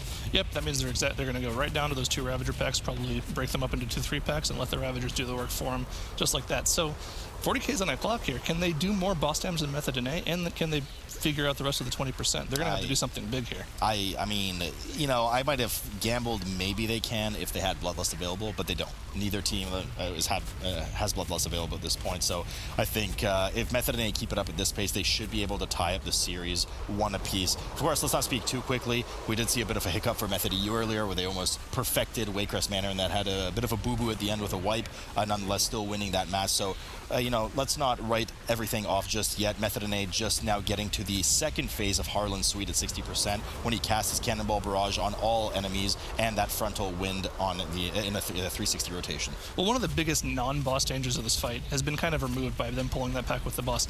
They got knocked back, and as I mentioned that they pull more trash. I don't know if that was on purpose or not, but they pull more trash for the extra percent into the boss. Now, one of the biggest dangers on Harlan's Suite is getting knocked back into that 6-pack of trash that they ended up pulling, and since that wasn't there, it's not really a problem for Method NA. Yoda dipping just a bit low there. Might have been hit by, well, a plethora of different things that are occurring on the map right now. Should keep dipping down to 19%. Luckily not in fire, though, from the Cannonball Barrage, so is safe to just kind of hot and let heal back up. No danger really right now. As long as he's in that healthy 40-plus range, shouldn't even get in danger from a quaking. Fourty K on the right side of the screen, also doing a quite large pull. Actually, no, that's the fourth Reaping Wave as they kind of eke to finish that off, and Harlan Sweet has been aggroed, of course. They're working towards their third phase as well. And you got to remember that, of course, that last 30% is actually only technically 15% of the boss's health because the boss is taking double damage. Now, they're not in the clear because the boss is taking double damage because, once again, the boss does gain 100% attack speed, which makes it pretty taxing on the tank, but these guys aren't going to die to that. I mean, 40K is just kind of grabbing more and more trash as often as they can throughout this Harlan Sweet issue. And we do have Shakib go down finally. The first battle res of the match comes up for Method NA. 99% on the board. They only need to sneeze on one more trash mob in order to proc the last Reaping, which they won't want to do, of course, until Harlan Sweet is dead, unless they're trying to buff Shakib's damage, just for that bit of extra oomph on Harlan as he's about to fall here for Method NA. They should be able to wrap up the match. An extra 5 seconds on the board for 40K, but they still have 15% trash worth to go as they get Harlan to that increased damage phase right now. This looks like it's in the bag for Method NA. All they got to do is finish this off, hop down, and watch the Ravager. Yeah, I mean, it's going to be close, but Method NA looking certainly quite dominant here as Harlan Sweet does finally fall. Everybody quickly rushes over to deal damage to the very last mob that they can. As soon as it dies, the match is over. Plus 5 seconds on the board, though, for 40K, as they do have a 5-second buffer, but I don't think it's going to be enough. I mean, maybe if it was just Harlan Sweet at this point, but they still have 12% worth of trash to do. Yep. And that Ravager just finished the Pinnacle motivation cast, and there it goes. Method NA taking map 2. Yep. That 5 seconds is just not enough for 40K, unfortunately. Pretty close, though. Pretty close. Very strong performance there out of Method NA. Now, for the purpose of the tournament realm, I believe neither side has those extra 2 matrons, if I'm not mistaken. So they can actually opt to go left or right. 40K here really aggressive out of the gate, whilst Method NA actually stops with that first matron and it just starts to cleave the pack down as well. Now, matrons, we keep mentioning them, are particularly dangerous. Very beefy mob. A lot of health, certainly nothing you want to get tangled with, and AoE buffs everything around it for increased haste occasionally. In addition to that, it will also charge players and do a slash at a player in a random direction, doing a lot of massive damage, so it's just kind of a pain to deal with in general. Now, I have a pretty good amount of experience with Method NA's route for this dungeon, so what they're going to be doing is they're going to be going past the first boss after they deal with this trash. They're going to be going past the first boss, proccing the Reaping off of the maggots after the first boss, and then taking that into the first boss. That was just strat in time trials. They obviously could have changed it by now. Yeah, no, clever play. We'll see exactly what they decide to do right now as they pull a bit of extra right now. It looks like they're trying to get the Shadow Meld off is what might be happening here as they kind of run back. We do know that the mask that's rooted in place there, well, is rooted in place there, so it's not going to be able to follow them down here, but it was CC'd, and they do opt to kind of cleave this trash down. Looks like they keep 2 mobs CC'd on the corner. Rentari actually going down for 40K here. Immediately, the battle res comes up for them, but it's just a nightmare there. Noga going down as well. Wolf Disco dead as well, proccing that cheat death and finally dying off. Igloo barely able to hold on as Lizelle and Rentari desperately try to cleave down the remainder of those mobs, but I think it's just too little too late. Igloo finally goes down, Rentari goes down again, and Lizelle. We have a full team wipe with 7 deaths on the board for 40K, and this is just looking better and better for Method NA as they proc their Reaping. So they did not go past the first boss, but they are doing what you said, Zyra. They proc the Reaping and immediately aggroed Elder Liaxa with it. Yeah, and this is, once again, it's the same concept. Pulling Reaping into the boss, letting the Unholy Decay do his AoE damage. We haven't really mentioned it too much, but Outlaw Rogues also benefit from this. They have a trait that makes it so whenever they hit Blade Flurry, the extra mobs it hits also makes them do more single target damage with their main filler ability, but it's not quite as big as Unholy Decays. Now, on the side of 40K, we see them going down once again. Yeah, so I'm not sure. I mean, it certainly looked like they were purposely dying. I mean, they were running into plumes and letting the matron cleave them in front. So we'll have to keep an eye on exactly what the issue is there. But certainly another wipe, 12 deaths on the board for them. Method NA already at 44% on Liaxa. Now, this boss, very dangerous for the tank, essentially purely caster boss. If any of those blood bolts go through, it is a huge chunk of damage, especially in this tyrannical setting. So you want to make sure you have a very proper interrupt rotation. Prot Warrior, of course, advantage here with that Spell Reflect. Occasionally, she will split into a Blood Mirror. That Blood Mirror also casts those Blood Bolts, and they do an equivalent amount of damage to their primary target, hopefully the tank in this case. So they have to have very well coordinated interrupts on this map. And that's just another one of the strengths for DK in this dungeon. In addition to all the damage output, they can just grip the mob on top of the boss, and they can cleave it down nice and quickly, like you saw him do there. I mean, it's just super, super efficient. Yeah, so a lot of struggles here for 40K on the side as another round of wipes comes up. I'm not really sure what their strategy is just yet. They seem to kind of move forward every time. That they did have some trash that they skipped at the beginning of the dungeon, so likely they're trying to pass that right now, even though they kind of respawn at the beginning. Method NA has now killed the first boss, opts to kind of mass stealth rather, past that maggot pack that you were alluding to earlier, right into the second boss's room. Yeah, and this is actually a super aggressive pull. Most teams will tend to do this entire room, not including the first mobs, in 2 pulls. They're also pulling in the mobs that were in front of the room. This is like an 11 or 12 mob pull. They have to make sure they're getting the stuns out on the maggots so that there's no frontal abilities. They have to make sure they're getting interrupts on both the bloodthirsters and the flowers, just making sure that no bad casts are going off. Of course, important to note here, we are in the Sanguini Panini affix right now, so when mobs die, they will drop pools on the ground, stacking pools if 2 mobs die in the same place, that not only damage players, but do heal mobs for a substantial amount of percent per second. So that's why you see this kind of constant kiting backwards from the tank, backpedaling, making sure that none of these mobs get any healing off, and of course the players themselves making sure they stay out of the pools. Now, some of the most dangerous mobs in this room are actually these Bloodswarmers that are both marked on the screen of Method NA. They fixate random players, doing a ton of damage to them, but also have an AoE silence cast damage that hits the group quite hard if not interrupted. Yeah, and the really dangerous thing about these Bloodswarmers is they aren't just physical melee casts, they do shadow damage. Less things are good against that, right? So it's just really, really dangerous. The fixates are probably some of the worst mob damage in the game, and seeing them dealing with it this cleanly, very good. 40K finally back on their feet as they work towards the first boss, so they certainly have their work cut out for them at this point. Method NA just moving over, still cleaving through the rest of this trash. They have pulled up some of the reanimated Guardians along with that Soul Death Speaker, which is actually starting to go on the way to the third boss. Now, those packs, not too dangerous themselves, but can be a substantial time dump for if the Guardians don't get their Bone Shield interrupted. That's a huge absorb that you have to cleave through in the first place, and of course the reanimated Guardians need to be interrupted, not only, the Death Speakers, excuse me, need to be interrupted not only so that they don't reanimate dead for another Guardian, but also they cast Wicked Frenzy, which is not interruptible, but it is CCable. When they cast Wicked Frenzy, a very heavy Berserk goes down on one of the skeletons, crushing the tank. And we're going to see something similar to the Freehold pull here. They're going to pull their 40% Reaping packet to the rest of the trash in the room. Once again, another huge pull, 25 mobs. Also, so many targets to take control of here, but with the Monk, with the Druid, with their knockbacks, with their stuns, they should be able to deal with almost all of this pretty efficiently with their Unholy DK ascending as he is right now. Yeah, they have to make sure none of these casts get off, especially the Sonic Screech, which actually does go off. Fortunately, no deaths on the board from that. Couple of chunks low. Yoda is quite low as well. JB struggling at that 50% mark. Nerf starting to get out of the group a bit. He's starting to suffer a lot of damage going down in the group. JB does go down as well, not being able to heal the rest of the group as the healer is down. Yoda going down momentarily, and Light going down in a moment as well. Bit of a hiccup there as JB is back up on his feet. Shakib, of course, using that battle res, an advantage of having the DK in the dungeon. They do manage to stabilize. Nerf fortunately does not die as he manages to backpedal, staying out of the Sanguine on the ground. It looks like they're not going to have a full wipe here, but that was a scary moment, and they are down the battle res now. Yeah, that was a super scary moment, but this is actually one of the... Oh, JB goes down again, unfortunately. I was going to say they did just barely manage to pull it off. Now, without a healer alive, this Feral Bloodswarmer is just going to take someone down. There's really not a whole lot they can do about it. So if they kill that Feral Bloodswarmer,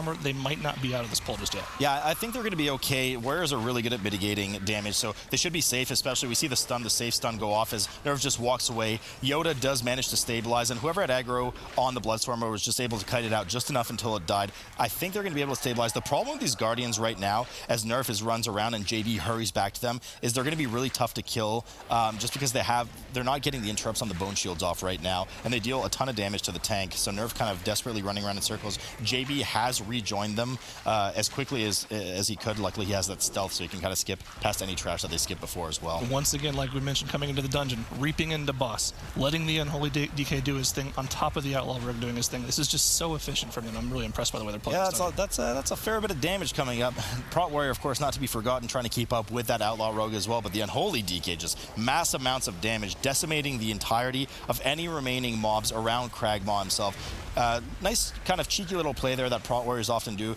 This boss has two major mechanics outside of the main mechanic at 100 energy. Two main mechanics are they will choose a player to charge towards, as we're seeing right now on the screen, and spawn some maggots on the ground. If you don't stomp those glowing auras out quickly, they will spawn into actual mobs that bleed the tank and explode for damage on the raid.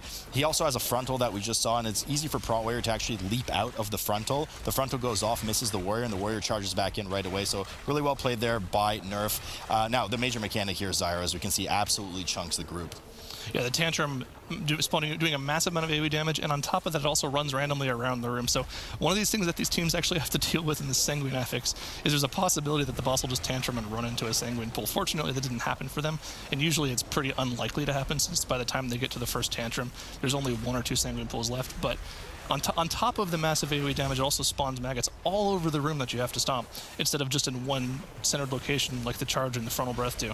And they do a very good job of cleaning the whole room up, moving back into the boss. Typically, you do see the boss kind of in the corner of the room to kind of let him charge into a wall, but not really too much of a concern, as you're saying, because melee players just kind of run with the boss and stomp the maggots on the way, and it's not a problem. Kragmaw entering his second tantrum phase here for Method and A's. He starts to rocket around the room. Now, the major advantage, as you alluded to with this positioning, is that everything is a bit more centered in the room. Kragmaw will always kind of run to the middle of the room during a tantrum, then start running around in circles. So by pre-positioning him there, they're eliminating some maggots that can spawn on the side. Huge pull here from 40K. They've managed to make up a bit of ground because of the hiccup that Method and A have, but still have a fair bit to make up. But that is a really daunting pull on 40K's side. Oh man, that looks like it's almost about the same thing that Method did, maybe even a little bit more. There's a ton of stuff in there, but it looks like they're going to get down pretty cleanly with no deaths compared to Method and A. Yeah, but I mean, they also have 18 deaths on the board that they're going to need to overcome, so it will take an absolute Christmas miracle for this to work out by the end of the dungeon, but we're only about halfway through this one right now, so anything can happen after this point. We'll just have to see exactly how it goes down. The final tantrum going out for Method and A with Kragmaw as he reaches that 12% health, well, 13 now, soon to be 12%. Please make it 12. There we go, 12%, just so the boss will fall over soon, and they'll start making their way over to the third boss of the Underrot. And I mean, one thing to mention on this boss is that the third tantrum is usually like the tipping point. That's the one tantrum that the healer actually has to deal with, because generally speaking, you use personal cooldowns in the first tantrum. Healer will use his cooldown on the second tantrum, and then the third tantrum is like Hellstones, healing pots, everything for yourself. Just make sure you live through this. So we did see them all drop pretty low there, but they were pretty safe in general. Yeah, it should be no problem for them at this point on. I think that was, from a healer perspective, that was the scariest boss. And certainly the first boss is the scariest from a tank perspective. So after this, don't get me wrong, there's room for error, a lot of room for error coming up on the remaining 2 bosses. But that's definitely a huge breath of relief for JB, healing that boss and doing quite well doing so. Fairly big pull here coming out of the Method and A side as well. A lot of interrupts are going to be needed. That Defiler has 2 important casts that need to be interrupted. One of them is a curse that affects the entire group, decreasing damage done, and also a huge Shadow Bolt AoE volley. But it looks like they likely had some kind of DPS CDs available at this point. Something like they just destroyed them. I mean, in terms of difficulty, that pull isn't that big of a deal. You really only have 1 mob that you have to deal with for interrupts, and on top of that, you have to make sure you have stuns available for the Fallen Death Speaker's cast. Other than that, it's just AoE it down, make sure your tank doesn't die. That's not too difficult of a pull. Now, their general pull here is they're going to pull this Corruptor along with the Skeleton Pack in the back. They're going to proc their 80% reaping and pull that into the boss with the 2 Defilers that were next to the boss. So the Spacious Corruptor, of course, is present only in the dungeon, leading to the 4th boss. There's only a few of them available. They give about 2+%, so a fair bit of chunk in terms of mob count that they need. Not too dangerous. It does have a frontal maddening gaze that you want to move out of, otherwise it will hit you for a substantial amount of shadow damage and fear you for 5 seconds, which could also make you run into other mobs. Otherwise, you just want to dodge the tentacles that he spawns on the ground, make sure you don't get slapped in the face by them. And yeah, we're going to see here the likely... Well, actually, no, you have to deal with the 5th Reaping Wave in this dungeon. Indeed, you can't skip it. But we'll see the 4th Reaping Wave here for Method A. As Zyro alluded to, they will be dragging it likely into the boss. Right, and that pull that they just did is almost the exact same as the pull they did previously. It's just you had the Corruptor instead of one of the extra mobs. And, you know, the difficulty of the pull goes up a little bit by having to dodge the frontals and the tentacles on the ground, but in general, once again, it's a pretty safe pull. There's not too much that can go wrong there. So we do see all of the caster mobs kind of group up on top of the boss. Really well done by them. And it's nice that they're already kind of all central. There's only a couple of Grey Bolts sneaking on the side. We see the Death Grip come up there from Shakib, making sure he's kind of minimizing as much as they can, because if they're all stacked together, then at least you can start to take advantage of the leg sweep and the shockwave from the Prot Warrior to help CC some of those Grave Bolts and minimize the group damage going out. Shakib getting just 1 bolt to the face, not a big problem, as they dodge the exploding mushroom balls here. Yeah, the main mechanic on this fight is making sure that you deal with all the mushrooms on the ground before the boss reaches 100 energy, at which point he will explode all the mushrooms in the room and place a debuff on each player that stacks based on how many mushrooms are in the room. And we do see there are a lot of mushrooms left, but they're using these upheavals to remove them. Yeah, should be no problem. Spore Caller, Xancha, indeed. The Master are spawning a lot of mushrooms on the side. He is a pretty fun guy, Zyro, but unfortunately for the sake of this dungeon, will need to be eliminated. Now, as you mentioned, there is the upheaval that can eliminate mushrooms outside of players just running face into them and eating the dot as well. He does do a frontal shockwave on the tank that could be pointed at some mushrooms to eliminate them as well. As soon as he reaches that 100 energy, does the huge AoE cast that is amplified by the amount of mushrooms. Actually, no, the damage is not amplified, rather the dots are applied to the players based on how many are in the arena at the time.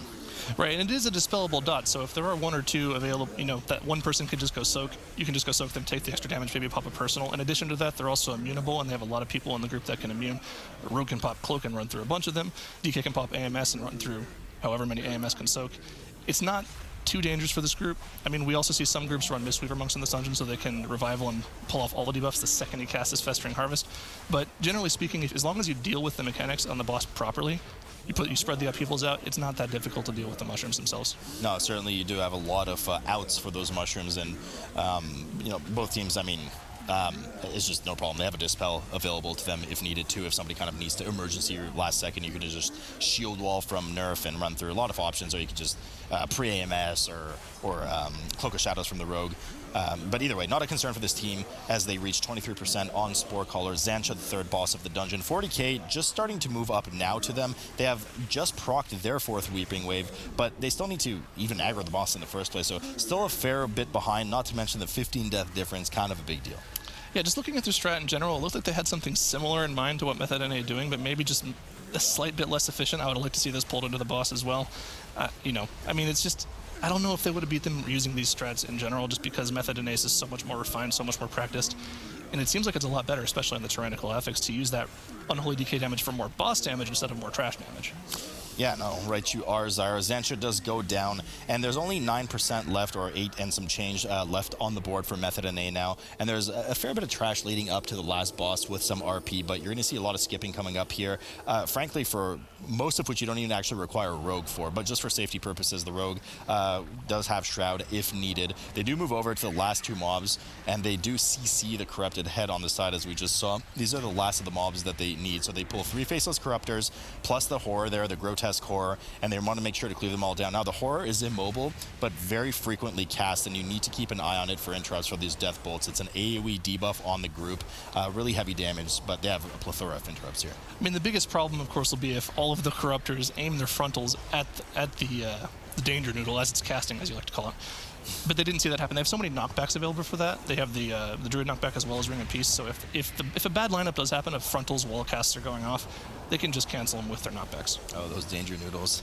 Method NA now dealing with the last 3 Corruptors. A lot of area denial here because they're synced well. Now, it makes it easy because of the frontals. They're all synced up, but it also makes it a bit difficult when all of them are casting their tentacles at the same time on the ground. That's why you see a lot of area being kited through here from the team, making sure to just move away. It's a bit difficult sometimes, really, to see which direction those tentacles are slapping in, so best to just avoid them entirely and move off to the edge. Now, once we hit that 100%, which you just did here, we are going to have the 5th wave of Reaping Budsire. We can't skip that one. No, you definitely can't skip this one because you have to kill those last 2 mobs before you get to the boss, and once you've killed the boss, there's no way back up to the rest of the dungeon, so you can't go back and proc your 5th Reaping Wave. So there's 2 different things I've seen people do here. When they kill those last 2 mobs, I've seen some groups meld the farm mobs, but with an Unholy DK, they just want all of them to come down, and once again, Unholy DK, AoE with Reaping on the boss, this time with Lust. Now, because of the mob type that was killed for the final Reaping Wave, there are a lot of Lost Souls, which are the more tanky mobs, not CCable, which cast this kind of massive AoE denial on the ground, and when they die, cast these green swirlies that if you get hit by, give you a 30-second debuff for a healing and damage done. So certainly not things you want to be getting hit by. So a lot of space is needed to deal with those. But once again, Shakib absolutely melts the mobs. Don't really have to worry for too long. And at this point, the name of the game is just to kind of keep the direction of the breath from this boss in somewhat of a constructed and structured manner to make sure that you can safely move around the room, because all those kind of puddles on the ground rise up into these spores, and when the spores are killed, the puddle goes back on the ground. So by keeping them coming from the same general area, it's easier to kite the boss around. And you might be wondering why the boss's health isn't going down as they're doing damage to him. This boss is a little bit different. than a normal boss. So the boss has an energy bar. When the energy bar is filled to 100 energy, it spawns 2 blood adds, and each blood add you kill takes 16.6% of the boss's health, so 1/6 of the boss's health. So what you need to do is you need to get the boss to 100 energy 3 times, kill 3 sets of bloods, and then the boss dies. So the breath does go out, and the spores do start spawning more and more as the encounter goes on. So it could be, you know, rather dangerous for them if they start to kind of get out of position. The 2 mobs do come in, the 2 blood mobs rather, do come in, as Ironic said, at 66 and 33%. Each one, sorry, at 100 energy, and each one you cleave down gives 16.6% of the boss's health. So you have to cleave 6 down in general. The spores are riding in from all directions. Rather sporadic movement here from the rest of the group, but they only have 1 extra wave to deal with. Yeah, and at this point, I mean, it's kind of over at this point. We saw that 40K had their problems in the dungeon, and they kind of did bring it back a little bit. They're on the last 2 mobs here, which is pretty impressive in general considering the start they had. But all Method in has to do is fill up this energy bar 1 more time, spawn the 2 blood adds, and even the Titan Keeper will help them finish them off. There's just too little too late from 40K. I am curious to kind of peek in on exactly what happened with the multiple wipes after the first mess up. Looks like they kind of tried to get themselves forward because they skipped some trash, and maybe Shroud wasn't up. Hopefully we'll have some insight into that later. But Method in looks like they're about to finish it off here. The big robot keeper helping them out by channeling his damage onto the remaining 2 blood adds. 1 gets melted, and finally the last one goes down. Unbound A-bomb is down, and Method in take it 2-1. Incredibly impressive performance here by the tight That corners might and be stuff the are not reason the why. most fun in terms of camera angles in here. But nonetheless, Abrakeydabra right away with the mass stealth from the Rogue, the Shroud, leading all the way up to the top left. We do know, of course, Nigur, that it is a set door that's open for these teams on the tournament realm, straight to the Witch's Triad here. Yeah, we see both teams actually going straight to the boss, while Method U, we saw earlier, they actually skipped this boss before, did some other trash, and then pulled the Reaping backwards. But we see both the teams using their Bloodlust here for this first boss. Bloodlust going up indeed, and a bit of trash on the side as well. Probably just efficiency of Cleedon. I don't really know if they're bolstering any extra damage from this. Haruto actually dipping quite low here. He is at 16 stacks of Necrotic. He's going to have to clean that off at some point. A bit difficult, sorry, not too difficult with these witches, so they're going to have to kind of crank the trash kill or let a couple of casts go through just so he can get rid of those stacks, which he does now. Safely resets them and is healed back up to safety. Divine Field's starting to accrue some stacks as well for Necrotic. And again, just a reminder for those at home, we are back with Necrotic, meaning that successful connected melees onto tanks or whatever target it may be. Usually the tank does give you an increasing physical dot, and that debuff also makes you take less and less healing at 2% per stack, making it very hard for the healer to eventually just kind of top you off. Yeah, we saw Copenhagen pulling trash on top of the boss straight away, which is kind of risky because the first boss that is active actually does the 50% healing reduction aura to the whole team while having all these necrotic stacks on Haruda, as you said before. But Haruda managed to survive with a slither of HP, and they managed to kill the trash. So no problem for them here, as 2 of the sisters have already fallen over for Abrakeydabra, working now on Sister Briar to finish off this encounter. So a bit not so similar as what we saw with the other teams, where quite a bit of trash was done prior to the boss here. They just went straight for it. Copenhagen now not far behind. Sister Briar just down to 35%, using the advantage of that Spell Reflect from the Prot Warrior to help chunk down these bosses every 25 seconds, or as frequently as the casts come and the CD is off as possible for the Warriors. Little bit of cheeky play here from Ashine as he goes in, gets the sap on the garden, prepares what is likely a very big hull pull for Abrakeydabra on the left. Yeah, the good part about having 2 rogues, not only Shroud and damage, but they also have tricks, which is very good for them. They can stealth through, they can step them up, and they can tricks the tank and pull mobs backwards without them getting aggro, actually. So that's a really good thing to do as well. So Haruda now just backpedaling, or sorry, not backpedaling, but running back into the first room. That door is usually closed until you deal with the first boss, the Triad. Now that it's open, he returns back to grab the mobs that they stealth past in the first place, bring them back together, and cleave everything down in one room.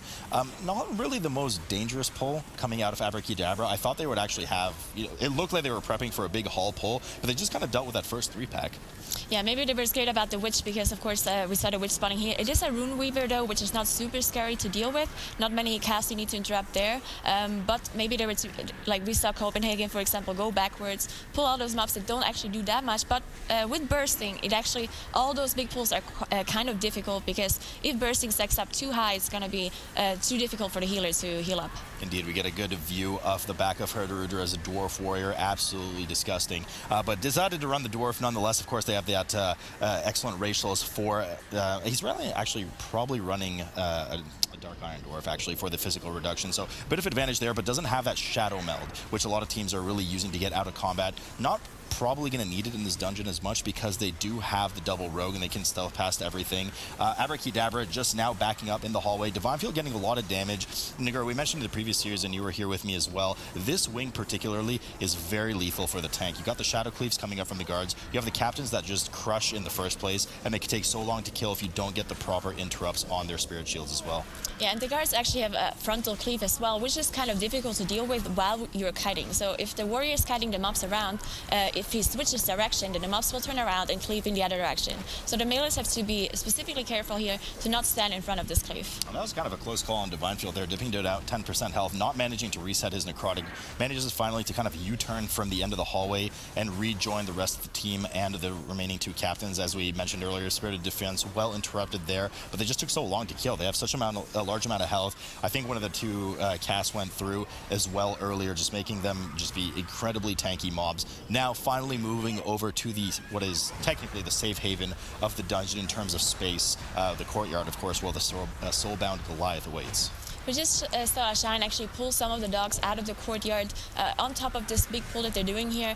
We saw the tricks on Divine Field, and Ashine just popping his cooldown so he doesn't die while pulling the mobs back. That was a really good, well-played pull by Ashine and by the rogues, just making use of this utility. So we do see these kind of small hound patrols around the outside. Not the most dangerous mobs in here, but they do add frequent stacks of necrotic, which is why they opted to kind of split the two patrols up, kill one, and then grab the other on top of this Thornshaper group. Now, Thornshapers have a lot of casts, as we mentioned earlier, that do need to be interrupted, including the effigy heal that they have that will heal those little wicker men to full health, and those guys pack quite a punch. Effigy reconstruction, there it is. More importantly, though, they have that soul cast as well. If that goes off, the mob is then buffed, and once it dies, it transfers a 5-stack of a pretty substantial haste and damage buff to other nearby enemies. Yeah, it can be very scary, especially because it jumps around on death. So it can be scary if one goes through and you kill him up, then it's not done because it jumps around on the next mob. So it's going to be very scary for the tank, and if any casts on the group go through as well. And we see, as you said, the Night Elf, it's not needed so much Shadow Meld in this dungeon, because usually you use it for skipping the reaping, right? But skipping reaping in this dungeon is so much more difficult because everything is just so condensed. So even if you manage to Shadow Meld the reaping away, you might have to go backwards and you pull them off because they have such a big aggro range. No problem here for Divine Field as he kites around in circles, trying to drop his 18 stack of necrotic. Copenhagen taking it a bit slower as well, as they just now start to move into the open courtyard area. Though the trash percentage is pretty similar, so they opted to kill some more of the trash, including grabbing those first 7 mobs that they skipped at the beginning of the dungeon. So not too much trash percentage difference between the two groups, but Abrakeydabra, in terms of at least raw progression through the dungeon, is a bit further, opening up the room for the second boss soon. But at some point, Copenhagen will be able to skip some extra trash. We do have a death go down there on Swag Fist on Abrakeydabra. Immediately the res comes up. This is certainly not a pull that you want to wait for a DPS to run back on, so they don't hesitate, immediately get that battle res off. Not going to be available now for around 3 minutes. Yeah, so one more thing we didn't mention yet is probably the battle rest, which is so important. That's why we see so many druids, because of the rest of the composition, right? We don't have the blood decays anymore like we used to see in the past. Now we have prot warriors without the battle rests, and those triple melee who don't have a battle rest either. So you need your battle rest on your healer, else if you have someone die, there's no way of getting them back up, because engineering is not an option on the tournament realm. Yeah, it's honestly is quite scary. And I mean, the healer can easily just get gibbed by something. Really fortunate lightning placement there for the team. As the fire goes down, they're able to kind of kite those mobs in, as we see Herudra do here, getting increased damage on those mobs from the fire that spawns. Now that fire, if I'm not mistaken, of course only applies to the courtyard mobs themselves. You can't drag the rest of the dungeon in here and cleave it down with that fire, but a nice little bonus and fortunate positioning there for Copenhagen, as Soulbound Goliath has now been aggroed for Abrakeydabra. I'm going to scold It's a Jay hard for that name. name. I hate it. Abrakeydabra, Soulbound Goliath, everyone's favorite Wicker Man, has been pulled. Yeah, so the last time we actually saw them, we saw Method EU not drag the boss into the fire. They actually just tanked the boss all the way through until the end. We will see if both of those teams are going to do the same. But they're actually really close, both those groups. Both are pulling the boss very soon after this mini-boss is done. So Copenhagen a little bit behind, but it is still close. But Copenhagen dealing now with their second round of reaping, something that Abrakeydabra has not dealt with yet. They're hovering around that 1% mark right before. We do have a death go down for Gravity, who, as you mentioned earlier, has no battle rest. So you see that immediate release come up from him as he's probably just kitty sprinting back as quickly as possible to get back into the action. Harudra goes down as well, just by virtue of the necrotic dots on top of him. The Rogues scrambling around trying to get as much damage as they can, but they need to start kiting around. But also the Grave Bolts are just going out in random directions. So an absolute mess here for Copenhagen. Looks like they're starting to stabilize, but Matron Brindle is still there, and she does a ton of damage. No active tank is there. Finally, Harudra returns as well. Gravity is back, and they manage to stabilize. 3 deaths on the board, though, and their battle res is gone now. Yeah, thankfully, Residues are very fast. They can just go cat form and dash back. But because they didn't have a battle rest for him, it just took a while for him to get back. And when he was back, Harudra was dying. So he had to use the battle rest on Harudra. They thankfully managed to recover now, so they didn't have a full team wipe and the mobs didn't reset, but it still cost them quite a bit of time.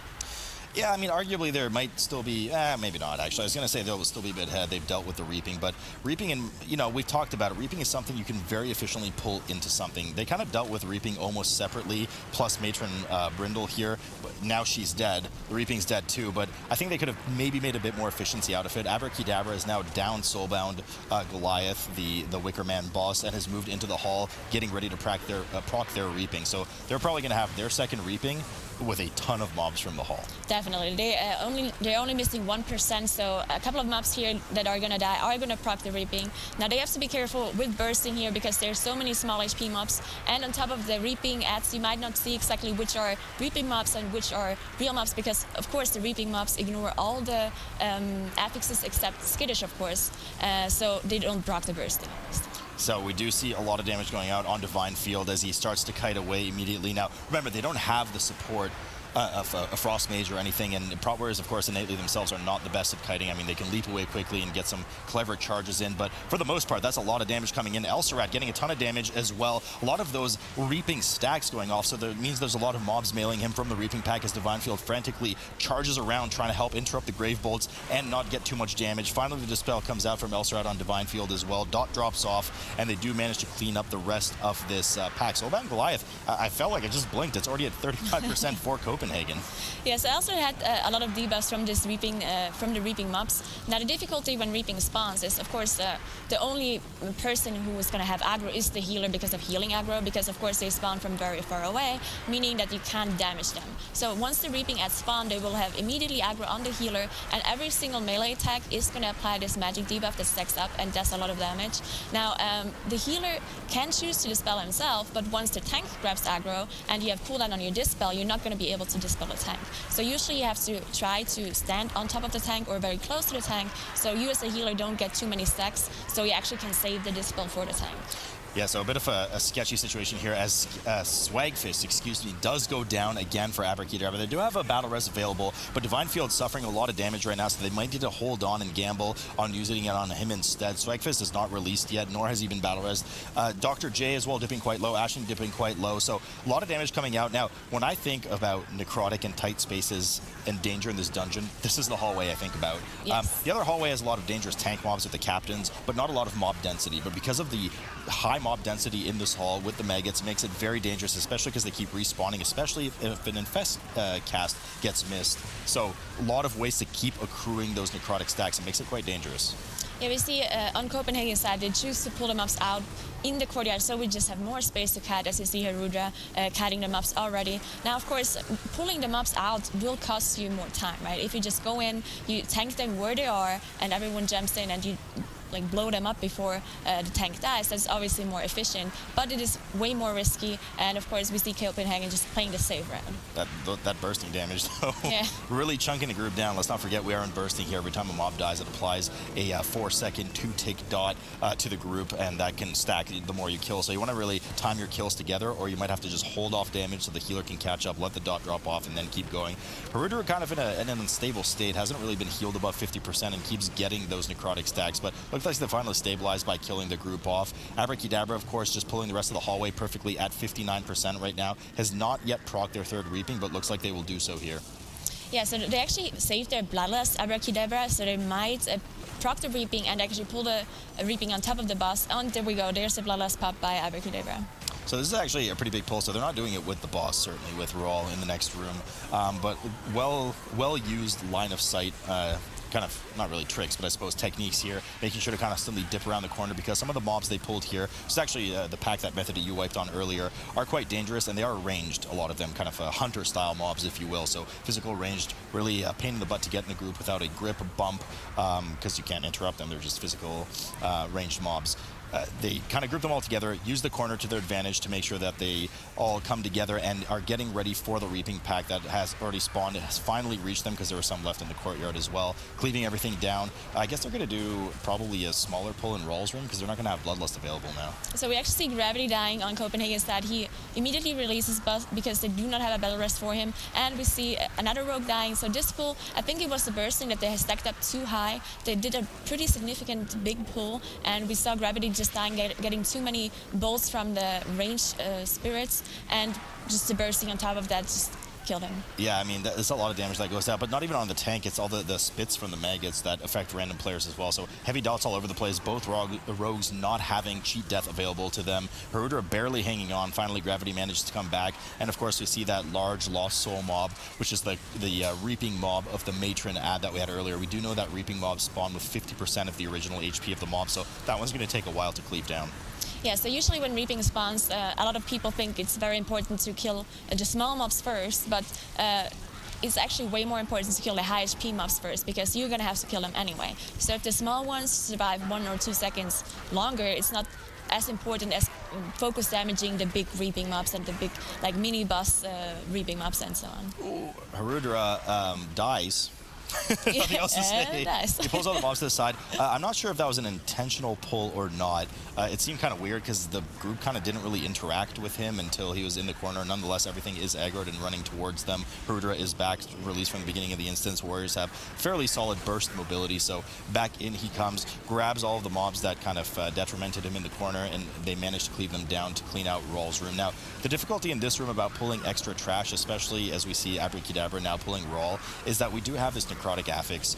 This boss is immobile and also spawns extra adds. So it's almost important for the, depending on how quickly they die, it's almost important for the tank not to get aggro on the little green goos that he spawns. They don't really melee very hard, but they do keep adding extra necrotic. And the time when the tank is trying to drop necrotic during this frontal phase here on Rawl, if you have the little adds hitting you as well, you're never going to get rid of it. So likely he's just going to let those adds go onto the melee. Yeah, so we also see the last reap, or the second last reaping getting popped here by Abrakeydabra on the boss. Now, one difficulty is that the tank can actually go out of range of this boss because he's stationary, and if the tank is not in range, then he will cast Consume Magic, which is a big AoE on the whole group. So Divine Field is trying to pick up all the mobs here, all the reaping mobs that spawn, and of course we see Elsrad trying to be as close as possible so all the mobs stack up on him. A lot of damage coming in from bursting here for Copenhagen. They do manage to stabilize it and finally enter Rawl's room as well. They're at 75% on the trash. Abrakeydabra has, as you mentioned, dealt with what is actually probably their last reaping pack that they're going to deal with. They're going to probably spawn that 100% after they deal with Gorak Tool, the final boss of the dungeon. Copenhagen now aggroing Rawl as well upstairs, 5% behind the trash count of Rawl, but also 4 deaths behind at this point. 20 seconds is a lot in these competitions. Definitely. We also see the Spit Diva still on the rogues here, so they did have a little bit of trash once they engaged the boss. Now, Harudra managed to drop the necrotic, which you said during this intermission phase where the boss actually does not melee the tank. So they are very stable, and as I said before, before, this boss usually doesn't do a lot of damage on anyone if you manage to dodge all the abilities, and they're very clear, so you just need to walk out of the cast range. Right? Abrakeydabra down Rawl and bring home the bacon as they move into the kitchen area. A large amount of infested and devouring maggots spawn here along with one witch. Now the maggots die relatively quickly and easily before anything gets too out of hand with necrotic, but you already do see Divine Field trying to position himself away from that mob, start dropping those necrotic stacks, getting ready to pull the downstairs pack. Now I'm not sure Nagura down here, there's that second matron that patrols. We did see the other teams pull it, but at least on live servers typically a lot of people tend to avoid it and just kind of stealth past it. Yeah, we saw Mythic earlier pull it as well, but we see them actually here pull two of the witches together. There's one Thorn Shaper and one Rune Weaver, which of course needs to be interrupted and dealt with, but with so many interrupts and like a triple Bailey setup, they should be able to do so. And the last time we saw a Mythic actually pulling the trash from the next room back to this area to be able to like have more space and kite it better, which we might see again from Abrakeydabra here. Very spooky effigy on the wall there as the team runs by and indeed does pop their stealth. At this point, 87% we do know is enough to complete the dungeon with the trash prior to Lord and Lady Waycrest, and of course those small shadow adds before Gorak Tool. Copenhagen is just still working on Roll, actually just manages to down it now as they head into the kitchen area as well. Herder quite low and quite low on HP, but also has a lot of necrotic stacks there. Quite difficult to heal him up. Fortunately, only one mob left. Abrakeydabra now rounding up the entire room worth of pull in order to get ready for the fourth boss. Yeah, so they didn't actually pull the mobs back up. They ran down and pulled it there. Now, one ability you have to be very careful about here is the candles that you see on the floor here. This sign, this black sign on the floor, actually reduces damage taken by the mobs that are standing in it. So you need to make sure that you drag them out immediately to not lose any damage. Indeed, as they do just that. It is a bit irritating sometimes too because these are caster mobs, so sometimes they kind of just sit there and cast when the candles go down. I know it from personal experience, but nonetheless, they do manage to rifle through that trash, getting ready in just a moment to pull Lord Waycrest. Now, once again, a particularly advantageous boss for Protware as they are able to spell reflect that frontal that he does, which chunks him for a large amount of damage. Just to remind you, if you're just tuning in now for the mechanics of this boss, Lord Waycrest does have kind of multi-phase. You get him several times down to 20% HP.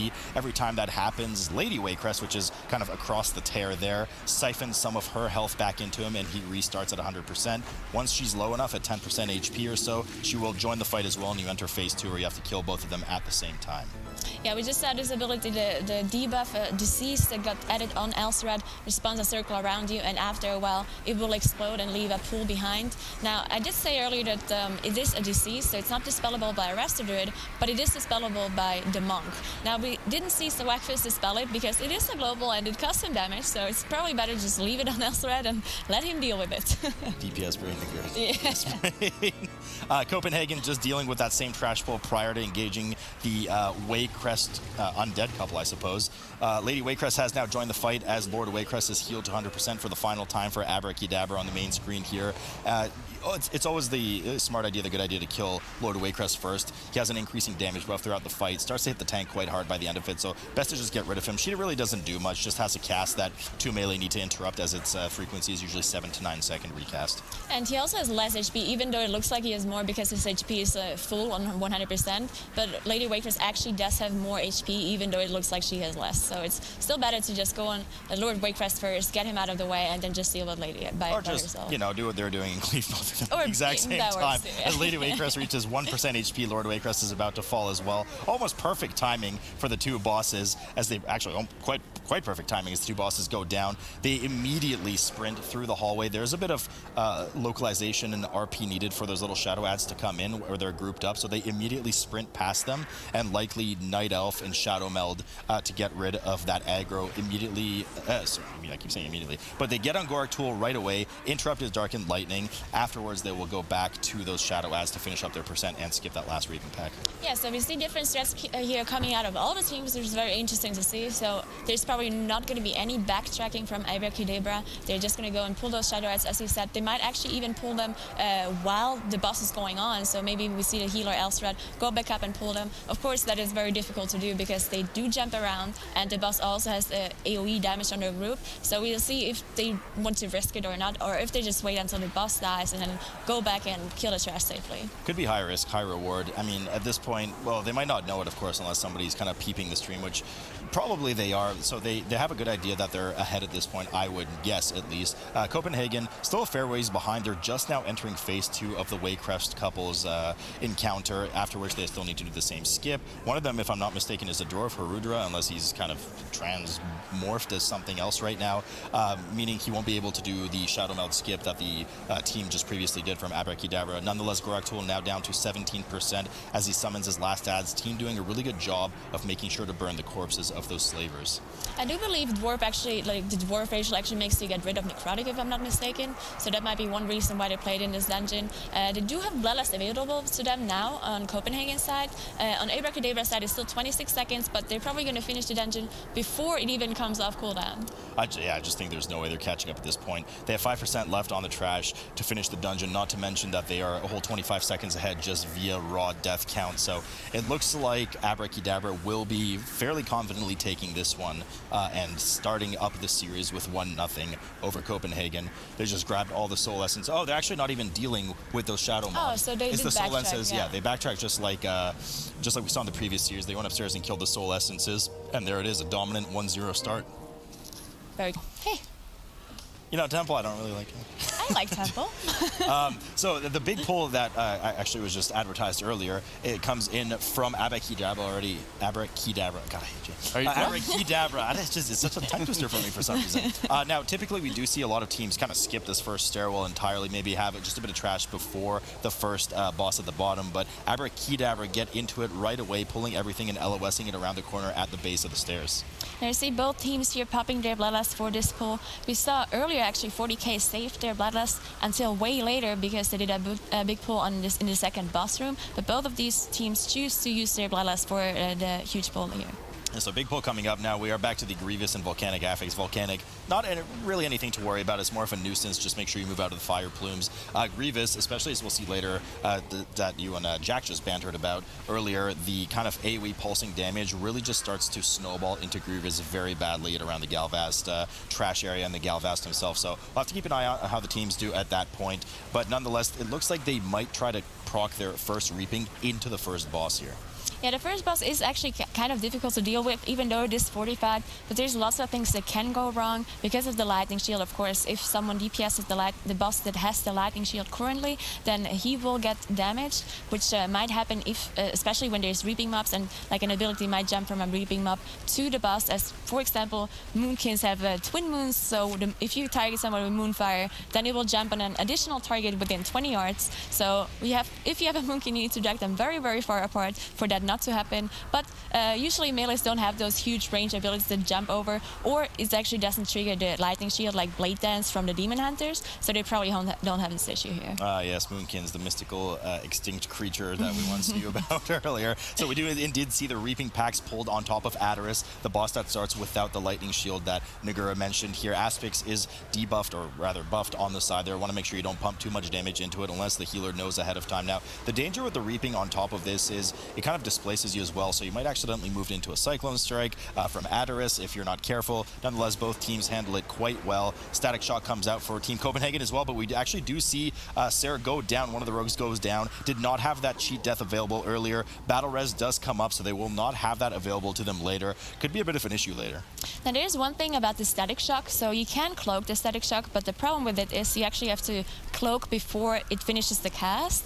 You only get the damage once you go through this ring that gets casted, but if you only cloak later, then you will not actually be immune to the damage. So that might actually be what happened to Sethraliss here. Yeah, it could have been caught through that. Now, Adaris, we didn't mention in the previous dungeon either, but Adaris has his own 100% energy ability that he uses.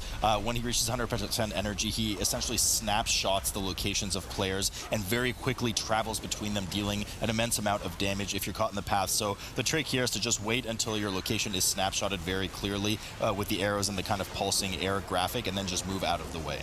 Yeah, and Underrot does have this arcing light ability, which is an AoE around the boss. Now it's actually splitting damage, so the more people soak it, the less damage on the people. We see a lot of range usually don't know about this ability, or they just don't care and they stay on range, and the melees get substantially more damage. But of course we see like a 5 melee DPS setup here pretty much, so everyone wants to be in melee anyway. Which camp do you fall in, the not caring or the not knowing?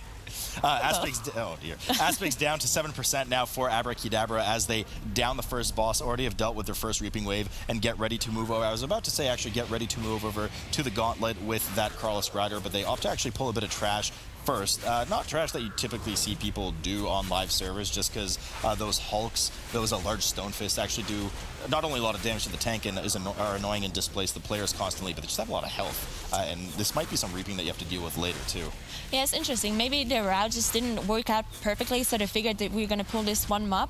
And now we saw the step come out earlier, and usually if you pull a trash pack, then, we see one player die, Sethraliss actually here, while walking down, and we see the Windwalker almost die too, but we saw the release coming out, and of course, he has the stealth, so he can just come back easily. Yeah, that was just an unfortunate 5 seconds on the clock. And, as Ironicos points out too, it's not just the 5-second death. He's currently not active DPSing this Carlos Rider right now, so that's, he is now, he's back, but he lost some DPS uptime on it, so definitely a bit of a time dump unnecessarily there as they work to kill this first Rider. Now, I'm assuming they're not grabbing this Rider into the rest of the group in order to be able to stealth and skip something coming up. We'll see here in just a moment. We already have Abrakeydabra in the second boss's room.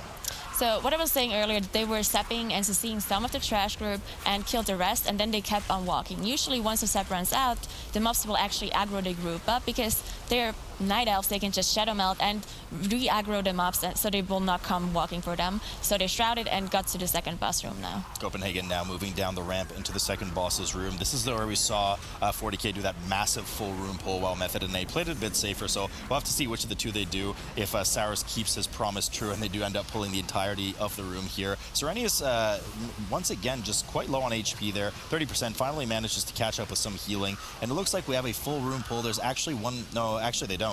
They pull about half the room. The dangerous Carlos Riders, which are kind of mini boss elite style mobs, are still patrolling around the room. Quite low health there on Sims as well, but manages to stabilize.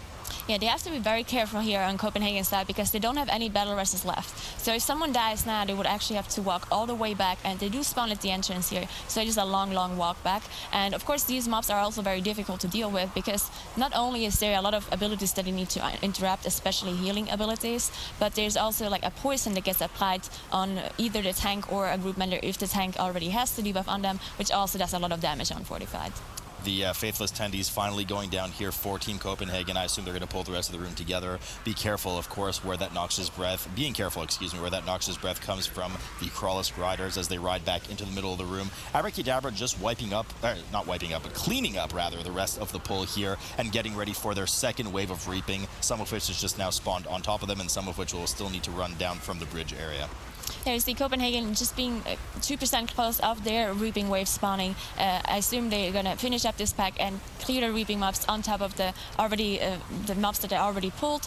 Maybe we see them even pulling it on top of the boss. And that's exactly what we see out of Abrakeydabra. So just about the time that Merektha spawns, the rest of the reaping join them and they cleave everything down on top of the boss. First phase transition that we're going to see is at 70% when 4 snakes are going to come up. Now, not the kind of snakes not the sand encrusted ones that spawn the LOS clouds, rather, but the ones that debuff the tank with poison. Something you can actually spell reflect as well. Nonetheless, Divine Field grabs them and they AoE them down along with the rest of the reaping as Merektha, the boss, has now burrowed underground and is circling the arena, getting ready to intersect through the middle and hit some of the players, hopefully.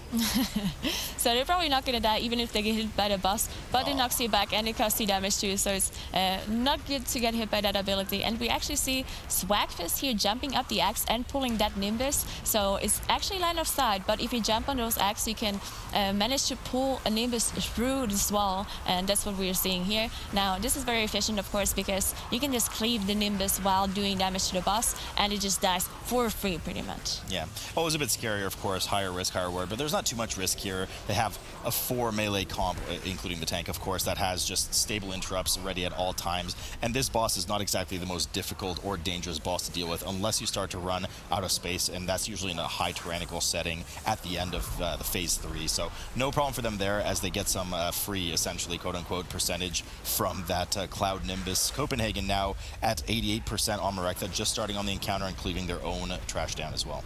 Yes, of course, with this boss, since he does have frontal breath targeting a random person, you do want to drag the boss to the side of the room, and you want all your members to stand in front of the boss when the breath comes. Else, evil breath across the room, and the whole room will be full of those poison pools that you have to deal with. And once you have the small snakes to kite, then they're going to be very annoying. And later on in the last phase, which is the most difficult phase out of all, where all the abilities just kind of get combined, you want to have as much room as possible. Marekta now at 4% for Abrakeydabra. They're about to down it here. And I presume that they're going to likely skip the 2 mobs before the little Mario Lightning Gauntlet coming up in just a moment, because it's just not efficient to cleave them down individually, unless they grab them and bring them over with them to the next Dervish group, but they don't indeed. The players do well here. Hopefully no embarrassment publicly for them, as Jay's the last one to kind of squeeze through the lightning balls there. No problem for him. And we're going to see here if they opt to do a 6 Dervish pull, which is very dangerous for healing, but if you come out ahead like 40 K did, it puts you very ahead in the dungeon. Yeah, 40K did do this huge pull and it worked out perfectly for them. Now we see Abrakeydabra do a little bit of a smaller pull, but they pulled a Nimbus and a Stormcaller on top of these 2 Dervishes, so it's still a lot of group damage on top of this Grievous coming in, as we see Elsewhere just trying to keep the group alive. We do see Bloodlust coming up soon, 25 seconds as well for Abrakeydabra, likely saving it for Galvast, the 3rd boss. Copenhagen's is coming up in 20 seconds as well, so if they are to do that large pull, they might opt to use their Bloodlust. We'll have to see just how many Dervishes they do decide to pull in a moment, as they kind of wait for Marekta to come up for the last phase so they can clean it up and also move to the room that Abrakeydabra is currently just starting to finish up. Yeah, no, so the next boss, they actually pull the Reaping on top of those 4 Dervishes, which is still a very scary pull, because there's casters, Tormented Souls, who cast those bolts on random members on top of just the random AoE damage that the Dervishes do. So this is a scary pull. It's not, they actually did use their Bloodlust for this pull as well, so they don't have it for the boss, but it is a 45 setting, so the boss should not be a big problem for them. Yeah, I'm surprised they weren't more aggressive, knowing some of the players on the team just doing the whole room with Bloodlust, but nonetheless opting to play it a bit safer right now as they cleave the remaining Lost Souls down. Now they have to kill that last Dervish, as they do, in order for the RP, the role-playing for the boss to spawn in the first place, so they're effectively and efficiently using the remaining time while that happens to get the boss to spawn and cleave down the rest of their Reap. In Copenhagen, not too far behind, just now starting to get ready to make this Dervish pull as well. Yeah, so they also shrouded those 2 mobs and went to the Nimbus and the Dervishes. We will see how big of a pull they will do. They do have their Bloodlust ready, as you mentioned, so they might choose to pull all the Dervishes together, which is very scary to deal with, but I think that's actually exactly what they're going to do. They're doing it. Now, keep in mind, these Dervishes are immobile, but they do blink to their current target, so it's very important for Harudra to make sure that he has aggro on all 6 of them, because should, let's say, Gravity accidentally get aggro on one of them, it's going to port to a random location. They're going to lose a lot of effective cleave on it, so doing just that, especially with the help of tricks, all the threat is transferred to Harudra, groups up the mobs nicely, and they just aim to cleave everything down. A lot of damage going out in the group. Cheat Death is not available for Seronius, as they make sure to heal him up, hovering around that 25% mark. So, okay, they just now popped the Bloodlust, I believe, so I'm not sure if they were late on the Bloodlust, if they just forgot to use it, or if they chose to use it that way, because they actually dropped very, very low on the start of this pull without the Bloodlust. Bloodlust also supports the healer, of course, making sure that he heals up his team faster, so I feel like it was a mistake and they should have popped it earlier. Yeah, some of this kiting pattern here from Harudra, as he tries to, he's constantly moving to avoid those swirlies hitting him, but the problem is his kite path is just a bit too big, and these mobs are spread out just a bit too far. I mean, the variance between where the first mob and the 4th mob of the remaining 4 Dervishes was a bit big, a bit tough to get some of the cleave on for the melee. Nonetheless, they do fall.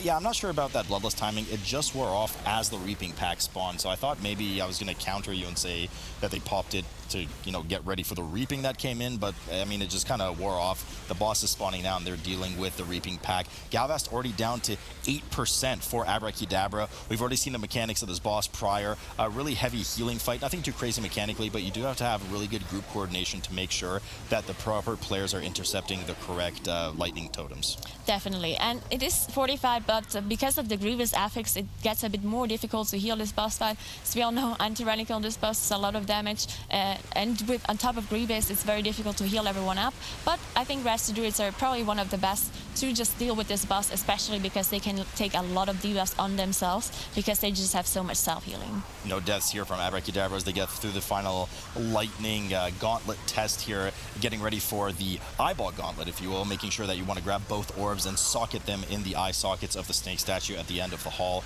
We'll see as soon as this channeler dies exactly what the kiting pattern of the tank is, but typically here in Aguri, you usually see the tank grab everything, kited around in circles while the DPS go to the sides and as quickly as possible transfer the eyes to the statue.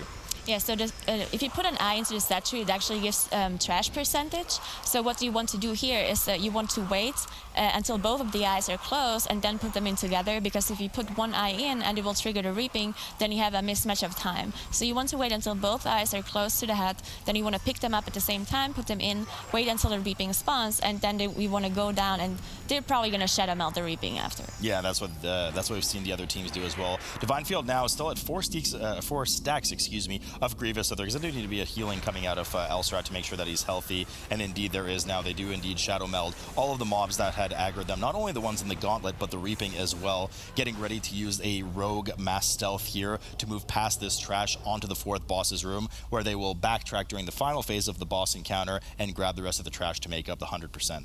Yeah, we saw one soul, one reaping at actually not de-aggroing when they shadow melted. I assume one of the players went out of stealth too early. You have to be careful when you shadow melt. The reaping mobs, they will aggro you as they spawn, and they will walk towards you. If you shadow melt, they will de-aggro, but they will walk away slowly. So if you get out of stealth too early, they might see you and come back. Galvaz now at 8% for Copenhagen as they well down the boss too, dealing well with the mechanics of the lightning totems out the outside. No problem for Gravity to heal through as well. 2% now, and they'll be getting ready for the same gauntlet that we just saw Abrakeydabra kind of honestly just steamroll through. Like, no problem for that. Very well dealt by them. Now, they do split up these 2 Hexers 2 and 2. We do know they're very dangerous as they can not only Flame Shock but also Lava Burst random members here. And they do their Lava Burst more frequently than 1 melee is able to interrupt. They usually require 2 per target. So they're just playing it a bit safe here. Don't want to get out of control. And once these 2 are down and mana is healthy on Elsrat, which it already is because he's a Resto Druid, they'll be able to just start the encounter.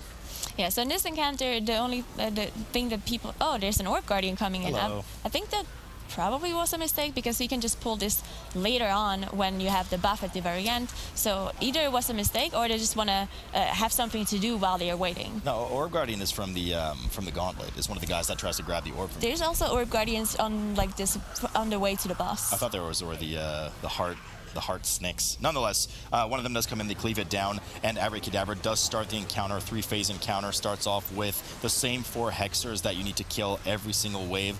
A Heart Guardian spawns during this event as well that will deal an increasing amount of damage to the tank, debuffing it with Heart Strike, 20% per stack. So you do want to kind of pay attention to the tank, but most efficient, of course, for DPS as far as they want is to bring it around and cleave it down with the Hexers. Okay, so it was indeed an Orb Guardian, as we mentioned, from the room before with the eyes. Now, what happens with Orb Guardians, they actually they interact really weirdly if they get CC'd. So if you CC them or root them and you aggro them, you can die later or shadow melt, but they will still walk to your corpse and they just kind of like wait there and see, oh, you're really dead, and then they walk back. So maybe that's what happened. Someone CC'd them, and just way later, the Orb Guardian decided, you know what, I'm just gonna say hi. So they just want to laugh at your corpse, I suppose. Exactly. They're actually quite fortunate it didn't proxy aggro any of the trash on the way down, too, so that could have been quite disastrous for them, but Abrakeydabra gets away with it as they start healing Avatar from 0 to 70 to complete the first phase and start phase 2. Orb is well used by the team here to bolster the healer's effects on top, and we do see some healing coming out of Swagfist as well with Vivify to make sure that they're getting to that 70% threshold so they can spawn the next wave, so the poor rogues in the priority have something to do. Yeah, of course they're also trying to protect Elsrat from the frogs that are running around, because if they reach a person, they will explode and leave a disease debuff behind that not only does damage, but it also decreases the healing done. So you definitely want to make sure that your healer is not getting affected by this debuff. Now, they do have the Windwalker who could dispel it just in case if someone goes through. Yeah, but multiple players can get hit by those Toad debuffs, and if you get too many on you, you will croak and die after that. The Hexers are now pulled over, they pull the rest of the mobs over to the Hexers as they need to get through these 4 Hexers before they have the ability to re-heal Avatar from 70% up to 100, which will then trigger the final phase and allow them to pull the rest of the trash as we've seen in the previous series. Copenhagen at 87% trash now, still just working to start on Avatar of Sethraliss themselves.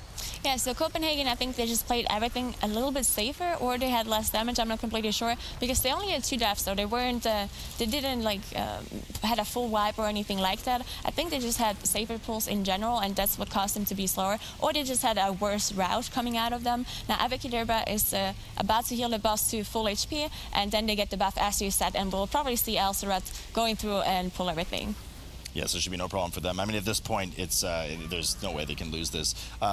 Even if they try to die, it's very hard to die once you get that buff from Avatar of Sethraliss. So healing it up to 100%. There's a bit of RP until it actually comes down and buffs the players. You'll see kind of a little green-blue icon on their player frames when that buff does actually apply, after which, there it is, after which, as Nagura stated, somebody will run off and get the rest of the trash to make sure that they can cleave it all effectively down. Finally, Copenhagen has started on Avatar of Sethraliss, the final encounter, but, I mean, they're so behind at this point, and they're 2 deaths on the board versus Abrakeydabra 0. It's going to be very hard for them to catch up. Yeah, it's very unlikely that Abrakeydabra manages to die here. The only thing that could happen that could save them is that they don't manage to get enough percentage, but I'm pretty sure they calculated that properly in their practice, and they're probably going to reach 100%. For sure. That would be unfortunate, but we do know Jay's a mathematician, so he will be able to have calculated this ahead of time, making sure that they cleave everything down well. Hexers, there's still a couple on the side. Yeah, there's just one in the back with the skull mark on it. I'm not sure why they're not... they're still on top of one right now, so they're just cleaving this one down. Hexers are the main priority here, after which they'll be able to move to the last one, cleave the remaining Plague Doctors down along with the Hard Guardians, and finish up the map, taking the series 2-0 in just a moment. But, I mean, a really clean play here from Abrakeydabra. There a bit of slop in the first dungeon we saw with Waycrest, but overall this one was just really clean, 0 deaths. Not even that many scary moments for the tank or the DPS. No, 0 deaths. Like they played very cleanly, and they had a very good route. We saw some weird pulls coming